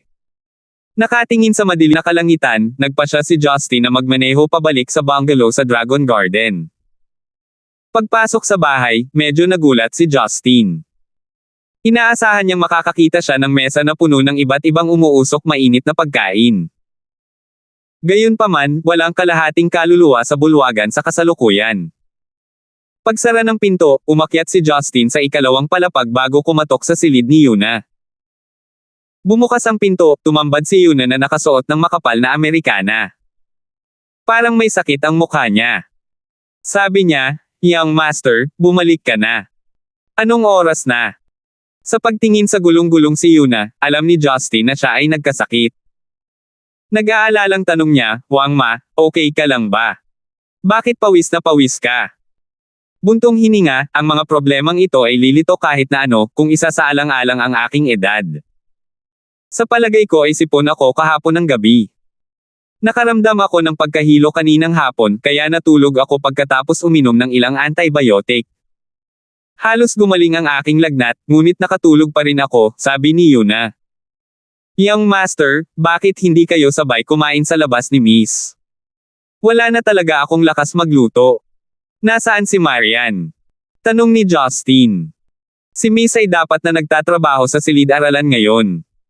Say, hindi niya maaalalang kumain kung walang magpapaalala sa kanya, hinaing ni Yuna. "Young master, yayain mo si Miss. Matutulog na ulit ako. Wang Ma, magbabalik ako ng pagkain para sa iyo paglik ko," sabi ni Justin. "No need, hindi naman ako makakain nito. Babawi ako after a night's sleep. I'm really sorry." Pilit na ngumiti si Yuna bago isara ang pinto. Napabuntong hininga si Justin.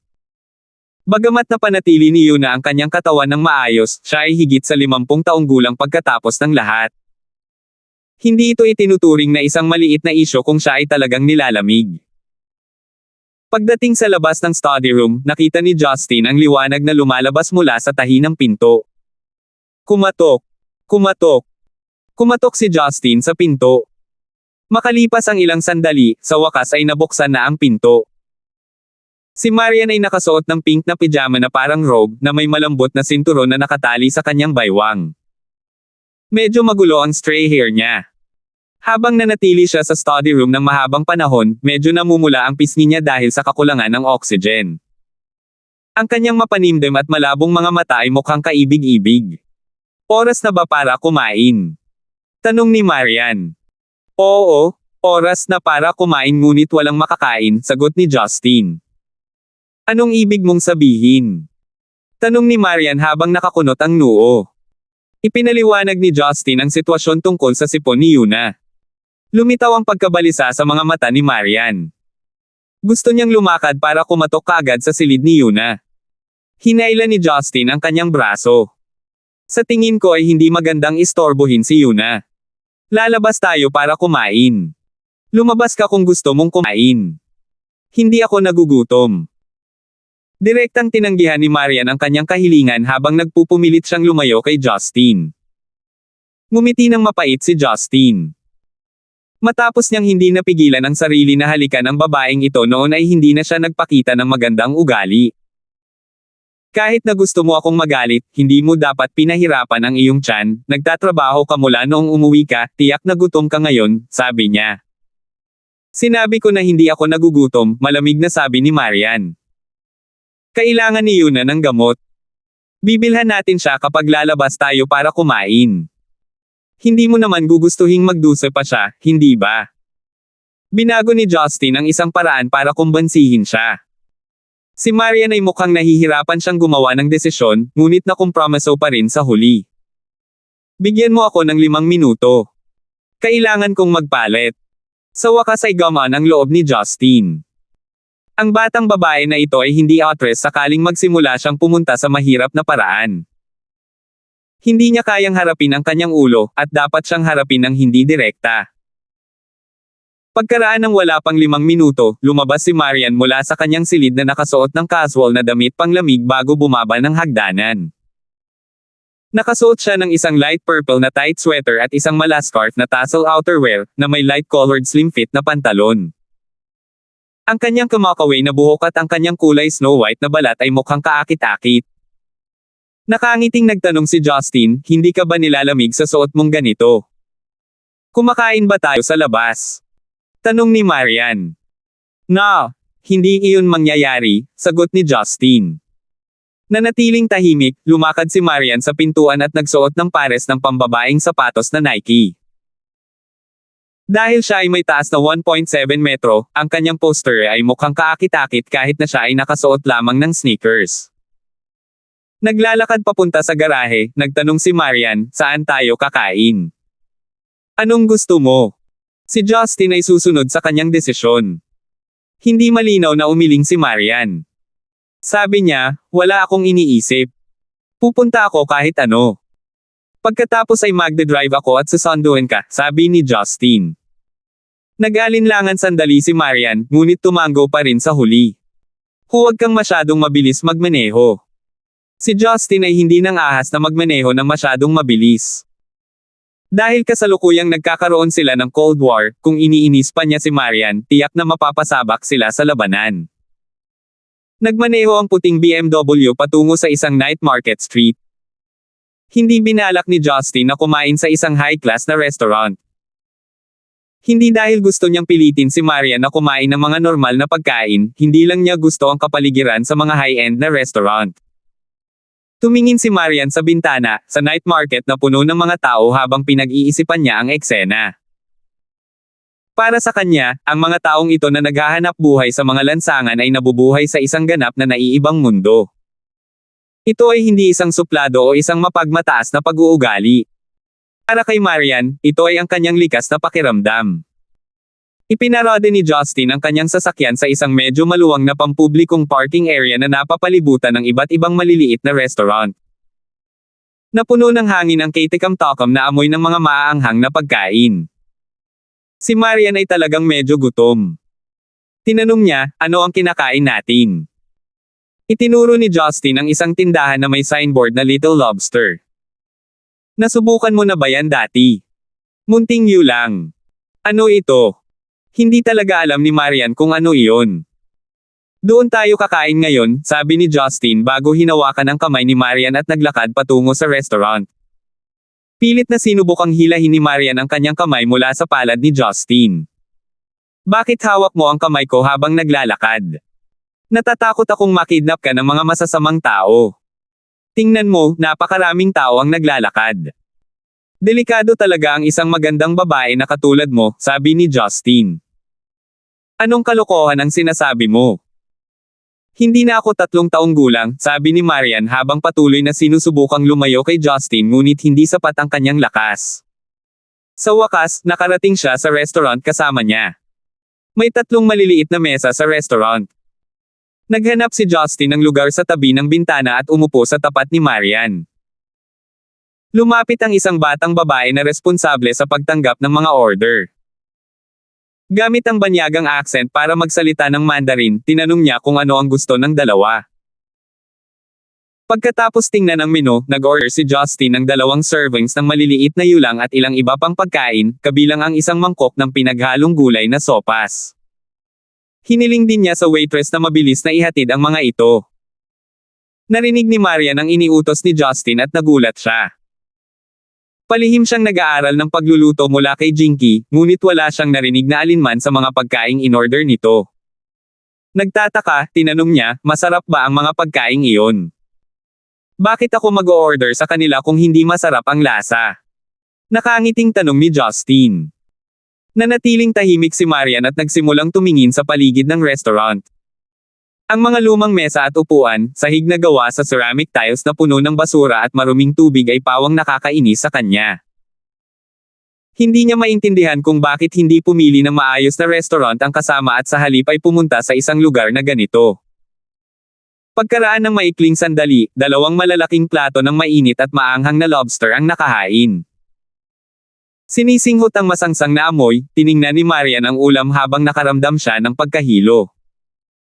Nasunog ang maliit na lobster ng iba't ibang uri ng sarsa at mukhang matangkad pula, hindi pa banggitin ang kakaibang hugis nito. Siya ay karaniwang kumakain ng malalaking European lobster na hiniwa-hiwa sa mga piraso ng karne at natural na hindi pa nakakita ng ganoong kumpletong yulang.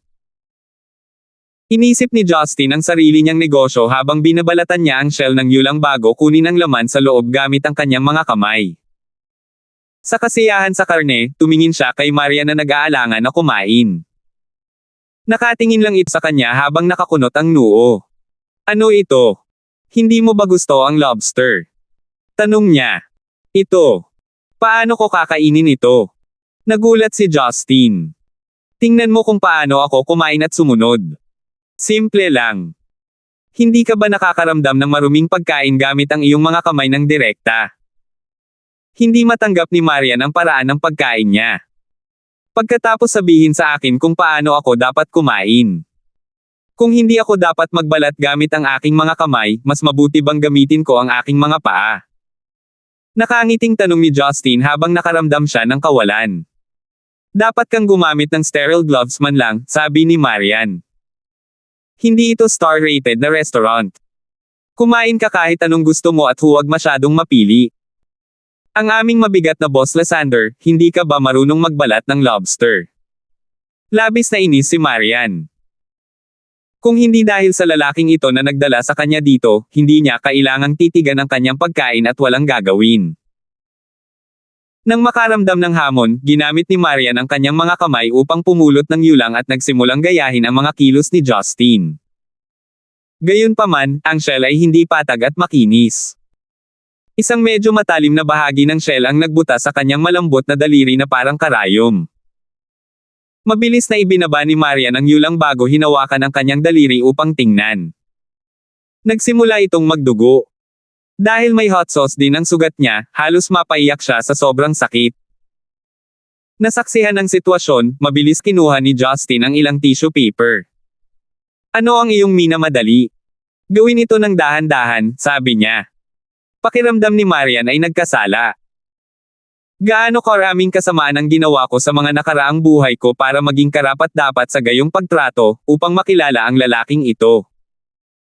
Ganoon ba kahirap ang regular na hapunan sa tamang restaurant? Bakit ako pahihirapan sa ganoong lugar? Naisip niya. Habang nag-iisip ay namumula ang kanyang mga mata habang halos tumulo ang luha. Naawa si Justin sa kanya, ngunit naramdaman niyang nakakatawa ito at the same time. Sa sandaling ito, napaka-cute ni Marian habang nakaramdam siya ng galit at nanatiling tahimik. Sige, sige. Itigil ang pagbabalat. Hugasan ang iyong sugat sa banyo at panasan ang langis, sabi ni Justin. Binalot ang kanyang daliri ng tissue paper, tumayo si Marian at tahimik na naglakad patungo sa washroom sa sulok. Makalipas ang halos 3 minuto, natapos na ni Marian ang paglilinis ng kanyang sugat. Dahil ito ay isang maliit na pinsala, ang kanyang daliri ay tumigil sa pagdurugo. Naglalakad pabalik sa kanyang lugar, nagulat si Marian na mukhang hindi nasisiyahan. Nakita niya ang dati niyang walang laman na plato na puno ng maliit na tumpok ng binalata na karne ng yulang. Lumilitaw na puti at deshell, ang lobster meat na may bahid ng mga sarsa ay sumikat sa liwanag, na mukhang nakakatakam. Nakita ni Justin na bumalik siya, at naglagay ng isa pang binalat na laman ng yulang sa plato ni Marian. Nakangiting sabi niya, iniwasan kong hawakan ang mga karne noong binalatan ko sila. Dapat ay itinuturing na itong medyo malinis na. Subukan mong kumain ng ilan, maaari mong ibigay sa akin kung hindi mo gusto ang lasa. Maaari mong kainin ang iba pang mga ulam kapag naihatid na sila mamaya. Tiningnan ni Marian ang kanyang plato na puno ng karne ng yulang, at ang malaking tumpok ng mga shell sa harap ni Justin. Ang dissatisfaction kanina at maging ang pagkahiwalay na naramdaman niya all this while, biglang naglaho sa ere. Si Justin na hindi nakakaramdam ng kahit kaititing na pagbabago sa sitwasyon ay nabalisa. Tanong niya, bakit hindi ka pa kumakain? Ayaw mo ba talaga sa kanila? Medyo disente ang lasa nila. Justin, sabi ni Marian habang nakatingin kay Justin habang nakikita ang pagiging komplikado sa kanyang mga mata. May nagsabi na ba sa'yo niyan, tanga ka? Nagulat, umiling si Justin. Sabi niya, hindi. Well, meron na ngayon, tanga ka. Umupo si Marian pagkatapos magsalita. Dahil tinitigan ng nalilitong mga mata ni Justin, mabilis niyang pinunasan ang mga piraso ng lobster meat sa kanyang plato. Si Justin ay patuloy na nakatingin sa kanya habang siya ay nabighani. Tapos umiling siya habang nakangiti. 250. Matapos magkaroon ng partikular na mahirap na hapunan kasama si Justin, umalis ang dalawa sa lobster restaurant. Ang hangin ay napuno ng amoy ng iba't ibang merienda, ngunit wala ni isa sa kanila ang may natitira pang pasidad na kumain ng mas maraming pagkain. Tumingin sa mga tindahan sa paligid, nagtanong si Marian, saan tayo kukuha ng gamot ni Yuna? Hindi natin ito makukuha sa kalyeng ito. Kailangan nating tumawid ng 2 kalye, sagot ni Justin. Kung ganoon, bakit tayo pumunta dito para kumain? Si Marian ay hindi nasisiyahan. Para sa kanya, ang pag-aaksaya ng oras ay isang hindi katanggap-tanggap na pag-uugali. Umiling si Justin, ngumiti at sinabing, hindi ako nag-isip masyado. Parang gusto kong kumain ng lobster at pumunta dito. Inilibot ni Marian ang kanyang mga mata at gustong maglakad patungo sa parking area, ngunit hinayla muli ni Justin. Huwag tayong magmaneho doon. Maglalakad tayo, gawin itong ehersisyo pagkatapos ng hapunan upang makatulong sa panunaw. Ito ay halos 1 kilometro lamang ang layo, napakamaginhawa, sabi ni Justin. Ngunit mag-aaksaya tayo ng maraming oras sa ganitong paraan, sabi ni Marian. Nadismaya, nagtanong si Justin, Miss Marian, ano ang gagawin mo pagkatapos magmadaling umuwi? Trabaho, walang pag-aalinlangan na sagot ni Marian. Bakit kailangan mong magtrabaho ng husto? Tanong ni Justin. Siyempre, hayaan ang kumpanya na umunlad, mabilis din ang sagot ni Marian. Ano ang mangyayari pagkatapos umunlad ang kumpanya? Nagtanong pa si Justin. Pagkatapos, walang masabi si Marian. Hindi niya maintindihan kung bakit siya nagsumikap din. Noon, mababa ang tingin sa kanya dahil sa kanyang edad, kaya gusto niyang patunayan ang kanyang sarili, at kailangan niyang makipagkompetensya sa ibang kumpanya sa industriya. Gayunpaman, ang Yellow International ay karaniwang walang direktang katunggali sa kasalukuyan. Sa pakikipag-usap tungkol sa responsibilidad ng isang negosyante, aaminin ni Marian na wala siyang ganoong karangal na kalidad. Kaya nang tanungin ni Justin kung ano ang pinaghirapan niya, talagang hindi siya makapagbigay ng lohikal na sagot. Kung wala kang sagot pansamantala, ipinapayo ko sa iyo na maglakad ng 1 kilometro kasama ko. Maaaring matuklasan ni Newton ang gravity habang nakaupo.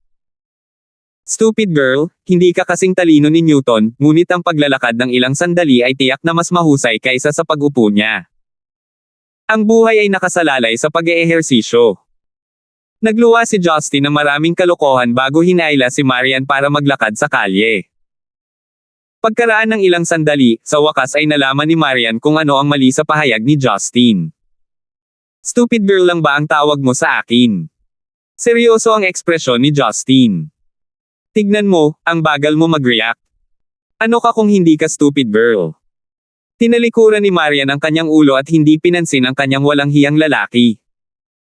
Naglakad ang dalawa sa gilid ng kalsada na nasisinaga ng mga street lights. Ang kanilang mga nakaunat na anino ay lumitaw sa magkatabing lupa. Dahil ito ay isang suburb, walang masyadong tao na naglalakad sa paligid. Ang mga taong dumadaan paminsan-minsan ay sumulyap sa dalawa ng ilang beses. Alam ni Justin na anuman ang kasarian, hindi maiwasan ng lahat na silipin ang babaeng nasa tabi niya ng ilang beses nang makita siya. Sa isang kahulugan, ang pagdadala ng asawang tulad ni Marian sa mga lansangan ay magpapalakas ng ego ng sinumang lalaki. Ang male instinct na ito ay naroroon sa bawat tao, ito ay isang bagay na sukat, kasing liit ng uod o kasing laki ng isang elepante. Si Marian ay napakadalang maglakad sa mga lansangan, kaya medyo hindi siya komportable. Sa wakas ay natagpuan ng dalawa ang isang chain ng parmasya pagkaraan ng ilang sandali. Pagpasok sa shop, ipinaliwanag ni Justin kung anong uri ng gamot ang kailangan niya. Actually, nakainom na ng gamot si Yuna kanina. Ang pagsasabi na gusto niyang bumili ng ilan ay isang dahilan lamang para dayain si Marian. Gayunpaman, dahil narito na siya, kailangan niyang gumawa ng isang aksyon. Walang alam si Marian tungkol sa mga gamot, kaya hinintay niya si Justin sa pasukan. Pagkatapos mabili ni Justin ang mga gamit na kailangan niya, sabay silang lumabas ng shop. Pagdating muli sa mga lansangan, nakita ni Justin na naglalakad si Marian na nakayuko. Dahil alam niyang ayaw niyang tinatitigan siya, sinabi niya, "Mahal, sasakay tayo ng bus pabalik." Isang bus. Nagulat si Marian nang itinaas niya ang kanyang ulo. Hindi siya umasa sa pampublikong transportasyon sa loob ng maraming taon. "Wala kang lobster dati, huwag mong sabihing hindi ka pa nakakasakay ng bus," nakangiting sabi ni Justin. "Ikaw ang hindi pa nakakasakay dati," sabi ni Marian. Pagtingin niya sa paligid, natuklasan niya ang hintuan ng bus sa kanan niya na walang laman. Saka sila naglakad papunta doon. Alas 9 na ng gabi, nakauwi na ang karamihan galing trabaho at hindi pa nagsisimula ang nightlife kaya halos walang tao sa ruta ng bus. Pagkatapos ng 5 minutong paghihintay, dumating ang bus na papunta sa parking area. Sumakay si Justin sa bus kasama si Marian. Pagkatapos maglaman ng ilang barya, napansin niyang 3 hanggang 4 na pasahero lang ang nakasakay. Naghanap si Marian ng upuan sa tabi ng walkway at umupo, naiwan ang upuan sa tabi ng bintana na walang laman. Ang ibig niyang sabihin ay halata, ayaw niyang maupo si Justin kasama niya. Nakapout, lumakad si Justin ng may ngiti. Tinapik ang mabangong balikat ni Marian, sinabi niya, "Maging masunurin, umupo sa tabi ng bintana." Inangat ni Marian ang kanyang ulo at walang ekspresyong sinabi, "May mga bakanting upuan sa lahat ng dako. Hindi ka ba makakahanap ng random na pwesto at mas komportableng maupo? Bakit kailangan mong umupo sa tabi ko? Kung hindi mo ako sinunod, hahalikan kita," sabi ni Justin na may kasamang ngiti. Namula si Marian habang nakatitig kay Justin. Sa pag-aalala na gagawin talaga ng gangster na ito ang sinabi niya, agad siyang lumipat sa loob. Nasiyahan, umupo si Justin sa tabi ni Marian. Pinisil pa niya ang kanyang puwitan sa loob para mapalapit kay Marian. Halos mabaliw si Marian. Naisip niya, bakit ang walang hiyang lalaking ito? Banta niya sa akin pagkatapos ko siyang pagbawalan na umupo ngayon sa tabi. Ngayong nakuha na niya ang gusto niya, bakit niya ako pinipilit? Ikaw. Katawa-tawa ka. Bakit kailangan mong umupo sa tabi ko? Hindi ba maraming upuan sa bus? Galit na nagreklamo si Marian. Ngumiti si Justin at inilagay ang kanyang kamay sa bulsa ng kanyang coat bago may kalikot. Tumingin kay Marian, sinabi niya, "Talagang maraming upuan sa bus. Ngunit sa tabi ko, isa lang ang upuan, ikaw." Nanlaki ang basang mga mata ni Marian habang nananatiling tahimik siya saglit. Naramdaman na lang niya ang paglundag ng kanyang puso nang hindi mapigilan. "Sa tabi ko, iisa lang ang upuan, ikaw." Gayunpaman, matapos maramdaman ang kakaibang pakiramdam sa isang segundo, tila may naalala si Marian. Nakangiting malamig, sinabi niya, "Huwag mong isiping madali akong malinlang gaya ng 3 taong gulang. Sa tingin mo ba hindi ko alam kung ilang upuan ang nasa tabi mo?" Dahan-dahang ngumiti si Justin. "Kahit gaano karaming upuan ang mayroon, ang iyong upuan ay palaging magiging upuan mo, hindi ng iba. Ito ang kaso ngayon, at ito ay palaging magiging kaso sa hinaharap. Hindi bababa sa iyo ng tunay kong iniisip." Ngumisi si Marian bago ibinaling ang kanyang ulo para tingnan ang eksena sa gabi sa labas. Ayaw niyang tingnan ni Justin ang ekspresyon ng kanyang mukha. Sa sandaling ito, biglang hinawakan ni Justin ang palad ni Marian gamit ang isang braso bago ito inilagay sa kanyang hita. Bahagyang nanginginig si Marian bago agad gustong bawiin ang kanyang braso at pag-alitan si Justin. Gayunpaman, nakita niyang naglabas si Justin ng band-aid mula sa bulsa ng kanyang Amerikana. Nakangiting sinabi ni Justin kay Marian, "Binili ko ito para sa iyo sa botika kanina. Inilabas ko ang aking asawa para sa hapunan at hinayaan siyang duguan, talagang nabigo ako. Binili ko ang pinakamahusay para sa iyo, narinig ko na hindi na mananatili ang peklat pagkatapos gamitin ito. Ididikit ko ito para sa iyo." Tinitigan ni Marian si Justin habang unti-unting nablangko ang kanyang isip, walang iniisip. Tiningnan niya si Justin na pinunit ang packaging at maingat na inihanay ang band-aid sa kanyang menor de edad na sugat bago ito idikit. Pagkatapos ng paglalagay, inipit pa niya ito ng bahagya para patagin ang ibabaw. Ang kamay ni Marian ay malambot at mataba, na parang walang buto. Nang hawakan ito ni Justin sa kanyang mga bisig, ayaw niyang bitawan ito.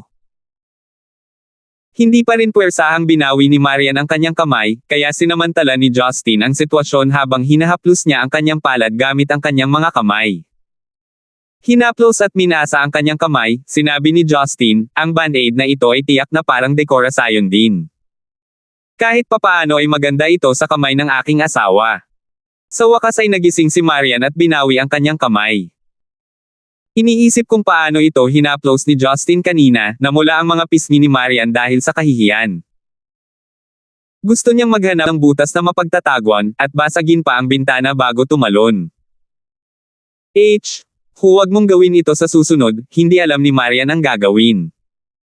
Si Justin ay masayang nakangiti. Halatang tuwang-tuwa siya matapos siyang samantalahin. Pagbalik sa parking area, pumasok sila sa sasakyan. Pagkakabit ng seatbelt, tumingin si Justin kay Marian na nakayuko sa lahat ng oras na ito sa kanyang pink na pisngi. Nakangiting sinabi niya, pumunta ka at bisitahin ang isang kasama ko. Hindi pa rin nakaka-recover si Marian sa pagiging mahiyain. Mahina niyang tanong, bisitahin mo kanino? Isa sa aking mga nakababatang kapatid na babae. Nakilala ko siya 2 araw na ang nakakaraan at nangakong dadalhin ko ang aking asawa upang makita siya, sabi ni Justin. Binigyan siya ni Marian ng nakakamatay na titig dahil hindi siya naniniwala sa sinabi nito. Nakangiting mapait, sinabi ni Justin, mahal kong asawa, sa palagay mo ba ay matapang kong dadalhin ka upang makilala ang isang babaeng may ganoong relasyon? Sa wakas ay inamin mo na mayroon kang mga babaeng karelasyon na iyon. Matapos mairita sa mga salita ni Justin, sa wakas ay bumalik siya sa dati niyang malamig na ugali. Naramdaman ni Justin na si Marian ay hindi na kasing cute ng dati. Tahimik siyang nagkibit-balikat at binuksan ang makina ng sasakyan bago nagmaneho patungo sa silangang suburb. Pagkalipas ng humigit kumulang 15 minuto, dumating si Justin sa kalye kung saan niya nakilala si Sheila noon. Gaya ng inaasahan, mula sa malayo ay makita si Sheila sa kanyang stall. Lumabas si Justin sa kotse at dinala si Marian sa stall ng trolley. Nakasuot si Sheila ng luma, madilim na berdeng vest. Bagamat siya ay nakasuot ng makalumang paraan, ang kanyang matatalas na tampok sa mukha at malaki at matingkad na mga mata ay nagpaganda sa kanya sa kabila ng kanyang kasimpleng suot. Nang batiin ni Sheila ang isang customer, nakita niya si Justin na papalapit sa kanya bago agad na nagpakita ng isang ngiti. Kuya Gibson. Bulalas ni Sheila nang nagulat siya. Sinabi niya, bakit malaya kang bisitahin ako ngayon? Casual na kumuha si Justin ng isang skewer ng bamboo shoots mula sa maanghang na sopas at kumagit. Sabi niya, di ba sabi mo gusto mong makilala si sister-in-law? Dinala ko siya dito para makita mo. Kailangan mo akong bigyan ng discount. Hindi makakabawas ang 5% discount, gusto ko kahit kalahating presyo. Kumunat ang ilong ni Sheila habang nakangiti bago tumingin sa likod ni Justin. Napansin niya si Maria na nakara-rating lang sa kanyang stall. Gayunpaman, nang magtama ang mga mata ni Sheila at Marian, pareho silang tumayo ng matigas habang ang kanilang mga ekspresyon ay naging matigas din. 206 na po. Sister Marian. Sheila. Nang makita ang dalawang babae na tinatawag ang isa't isa, ang middleman, si Justin, ay tumigil sa pagmuya ng mga sanga sa kanyang bibig. Tumingin sa kanilang dalawa, tinanong niya, kilala niyo ba ang isa't isa? Bahagyang namutla ang mukha ni Sheila Moon. Pilit na ngumiti, sinabi niya, long time no see, Sister Marian. Iba't ibang tingin ang lumitaw sa mukha ni Marian, mula sa unang pagkabigla hanggang sa katahimikan at sa malamig na titig na ibinigay niya kay Justin. Sinabi niya, ang taong gusto mong makilala ko. Sheila. Oo, siya ay isang batang babae na nakilala ko kanina. Siya ay napaka-cute, nakangiting sabi ni Justin. Hindi siya pinansin ni Marian at lumingon kay Sheila habang nakikita ang awa sa kanyang mga mata. Bakit bigla kang umalis? Alam mo ba kung gaano ang pag-aalala ni Presidente noong mga oras na iyon? Paumanhin, Sister Marian. Hindi ko sinasadya. Pero, wala akong mahanap na mas magandang paraan, sabi ni Sheila. Natahimik siya pagkatapos ay basa na ang mga mata niya. Napatulala si Justin bago kumaway kay Marian. Mahal, huwag mong ipakita ang iyong napakalamig na aura ng pagpatay. Tinakot mo na si Sheila. Hindi pinansin ni Marian si Justin habang naglalakad siya patungo sa stall bago tumingin sa iba't ibang uri ng merienda na ang ilan ay sinawsaw sa maanghang na sopas. Pagkatapos ay tiningnan niya ang damit ni Sheila at ang kanyang manipis na mukha. Nagtitinda ka na ba ng merienda dito simula noong umalis ka doon? Tanong ni Marian. Bahagyang nanginig ang katawan ni Sheila habang unti-unting kinakabahan. Ibinaba ang kanyang ulo, hindi siya naglakas loob na tingnan si Marian sa mga mata. Bakit hindi ka nagsasalita? Kumunat ang noo ni Marian habang nag-aalala. Medyo nakaramdam si Justin na walang magawa. Bahagyang ngumiti kay Marian, sinabi niya, kung gayon, ano pa sa tingin mo ang ginagawa niya? Isang maliit na batang babae ang nabubuhay sa kanya gamit ang kanyang sariling mga kamay at pawis. Ito ba ay isang bagay na dapat ikabahala?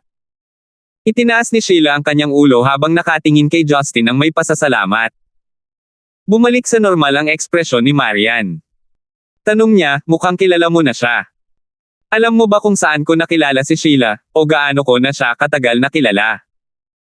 Nakangiting sagot ni Justin, sa tingin mo ba ako ay pipi? Si Sheila ay isang ulila tulad ko. Dapat ay nakilala mo siya sa New Hope Orphanage ilang taon na ang nakakaraan. Makikita na si Marian ay nakaramdam ng paumanhin matapos sabihin ni Justin na siya ay ulila.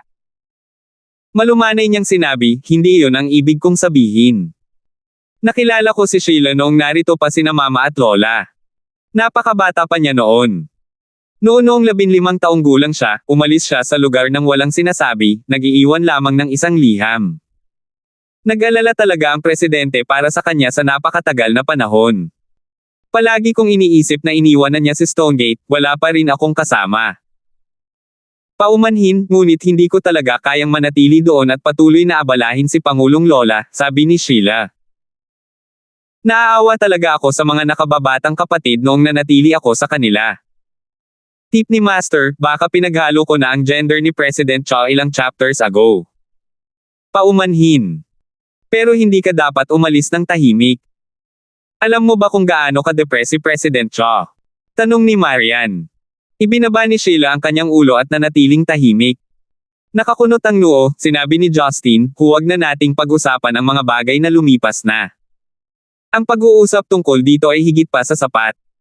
Dinala kita dito ngayon para makilala ang batang babae na ito. Dahil magkakilala na kayo, hindi ba napakasarap na magkita sa wakas pagkatapos ng napakatagal na panahon? Bakit kailangan mong pahirapan si Sheila? Ipinaliwanag ni Marian, hindi ko sinasadyang malungkot si Sheila. Ngunit 18 taong gulang pa lang siya ngayong taon, isang bata na kakakuha lang ng identity card. Bakit hindi ko maalagan ang gayong batang babae na gumagala sa lipunan? Hindi ko pa nakikitang inaalagaan mo ang sarili mong asawa, sabi ni Justin bago nagpout. Justin! Galit na sigaw ni Marian. Sige, nagbibiro lang ako. Si Sheila ay hindi isang immature na bata. Lalaki lamang ang mga tao pagkatapos dumaan sa iba't ibang karanasan at masaksihan ang iba't ibang sitwasyon. Mas lalong lumalakas ang mga mahihirap. Tingnan mo si Sheila, parang 18 lang siya. Nakangiting tanong ni Justin. Tumingin si Marian kay Sheila na medyo mature ang itsura, hindi talaga siya mukhang 18-year-old high schooler. Sheila, natatandaan pa rin ng Sister Marian mo kung ilang taon ka na hanggang sa petsang ito, at bumubulong para sa iyo. Mukhang iniisip ka niya. Medyo nagseselos na ako, sabi ni Justin habang komendat kay Sheila. Inilibot ni Marian ang kanyang mga mata bago dahan-daang umupo. Itinaas ni Sheila ang kanyang ulo upang tingnan ang hindi nasisiyahang sina Marian at Justin na komendat sa kanya. Nakangiting sinabi niya, hindi ko talaga akalain na ang magiging asawa ni Justin ay si Sister Marian. Gayunpaman, ang pagpapakasal sa isang kasinggaling ni Brother Gibson, si Sister Marian ay talagang pinagpala. Sheila, sinong mata mo ang nakakakita na siya ay isang mabuting tao? Tanong ni Marian, hindi nasisiyahan. Naisip niya, napakasuklam ng taong ito. Bakit ang daming babae sa paligid niya na pinag-uusapan ang kabutihan niya? Hindi ba niya binibitawan kahit si Sheila, isang batang ganito kababata? Hindi masyadong nag-isip si Sheila. Sinabi niya, sa istasyon ng pulisya, salamat kay Brother Gibson, ako. Ahem. Ahem. Agad na umubo ng malakas si Justin. Paano niya sasabihin sa iba na pumasok ako sa istasyon ng pulisya dahil nanakit ako ng mga tao? Napakabata pa talaga ng batang ito. Masyado siyang immature, masyadong immature. Inaasahan, ang malalamig na mga mata ni Marian ay tumama bilang pamatay na aura muli. Sa police station. Mukhang gusto mo ang lugar na iyon. Sabihin mo sa akin kung ano ang nangyari. Hehe, masunurin kong asawa, wala kang pakialam sa maliliit na bagay na tulad nito, di ba? Pagtitiisan mo ito ng kaunti, tingnan ang nakaraan bilang mga paputok, huwag kang makaramdam ng nostalgia kapag lumipas na ito, sabi ni Justin. Hindi ako interesado sa maliliit na bagay tungkol sa iyo, ngunit bakit pumasok si Sheila sa istasyon ng pulisya? Tanong ni Marian. Pakiramdam ni Justin ay talagang walang magawa. Naipaliwanag lang niya ang nangyari kanina, pero napag-usapan lang niya kung paano nagkagulo ang mga gangster, hindi kasama ang bahagi kung saan kilala talaga nila si Sheila. Alam ni Sheila na tinutulungan siya ni Justin na itago ang iba't ibang kaiyahiyang record. Habang nakaramdam siya ng pagkaantig, ang kanyang puso ay nakaramdam ng mga bakas ng tamis sa parehong oras. Nagkaroon siya ng hindi pa nagagawang pakiramdam kung paano siya tinulungan ni Justin. Sa ilalim ng walang hiyang kahilingan ni Justin, napangiti si Sheila habang hinahain siya ng kalahating presyo na maanghang na sopas. Nasaksihan ni Marian ang sitwasyon at inilibot ang kanyang mga mata. Sheila, makinig kay elder sister, bumisita sa orphanage kapag may oras ka. Kahit na ayaw mong makita ang mga nakababatang kapatid, makipagkita man lang sandali kay President Cha. Ginabayan ka niya habang lumalaki ka, at tiyak na iniisip ka paminsan-minsan, sabi ni Marian. Ang mga mata ni Sheila ay naging medyo madilim. Hindi naman sa ayaw niyang bumalik, wala na siyang mukha para makipagkita pa sa matandang babae. Napansin ni Justin ang iniisip ni Sheila. Inabot niya ang kanyang braso, bahagya niyang kinamot ang puting pisngi ni Sheila. Anak, hahanap ako ng oras para ibalik ka. Sundin mo ang kalooban ng Sister Marian mo, huwag mo nang isipin na lumayo. Kailan ko sinabing gusto kong ibalik mo si Sheila? Malungkot na tanong ni Marian. Kung hindi ko siya sasamahan pabalik, hindi papayag si Sheila na bumalik. Tama ba ako, Sheila? Tanong ni Justin bago komendat kay Sheila. Tumawa si Sheila nang makaramdam siya na masasalamat bago masunurin na tumango. Naramdaman ni Marian na sumasakit ang ulo niya. Nipatikip siya ng ngipin nang makaramdam siya ng kawalan. Sa halip na magalit kay Justin, mas mabuting kumbansihin si Sheila na makipagkita kay President Cha. Nakainom ng 2 bote ng alak at nakakain ng 10 skewer ng pagkain, si Justin sa wakas ay nagpaalam kay Sheila ng may pag-aatubili. Gayunpaman, galit na tumingin si Sheila habang hindi siya pinansin. Pagbalik sa sasakyan, mabangis na nagtanong si Marian, bakit napakawalan GMO? Sa tingin mo ba ay madali para kay Sheila na maghanap buhay sa pamamagitan ng kanyang maliit na negosyo? Bakit mo siya pinilit na kumuha ng kalahating presyo na diskwento?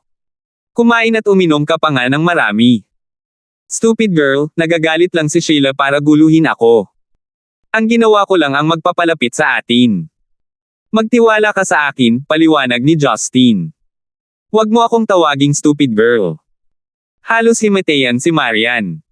18 years old pa lang si Sheila. Dapat nasa first or second senior year na siya sa high school.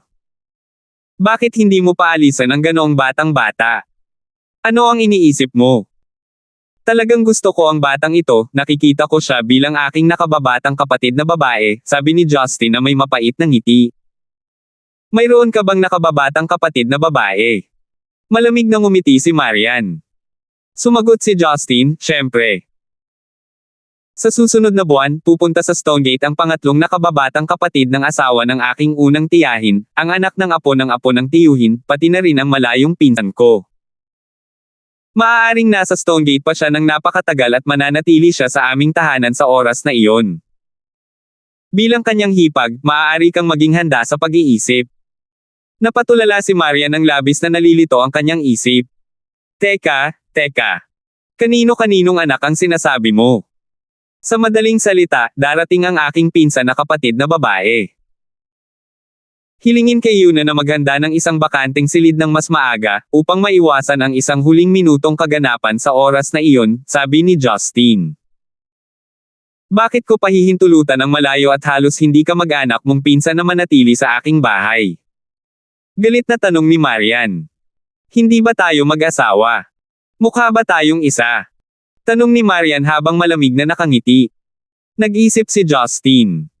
Dapat ba nating patunayan ang ating relasyon? Sige, maghahalikan tayo ngayon. Baka pumayag ka na sa hiling ko. Marahas na umatras si Marian, ngunit hindi siya makatakas sa isang maikling panahon dahil naisuot niya ang kanyang seatbelt. Hindi. Sige, pumayag ako. Nakatingin kay Justin na walang humpay na nakayuko sa kanya na may masamang ngiti, direktang nagpa siya si Marian na ikompromiso. Ngumiti ng husto si Justin bago sinabi, alam kong papayag ka, tulad ng kung paano ko tiyak na ibabalik si Sheila sa orphanage. Tinitigan siya ni Marian nang hindi gumagalaw at hindi nakapagsalita. Salamat po at sinamahan ninyo ako, ingat lagi mga master.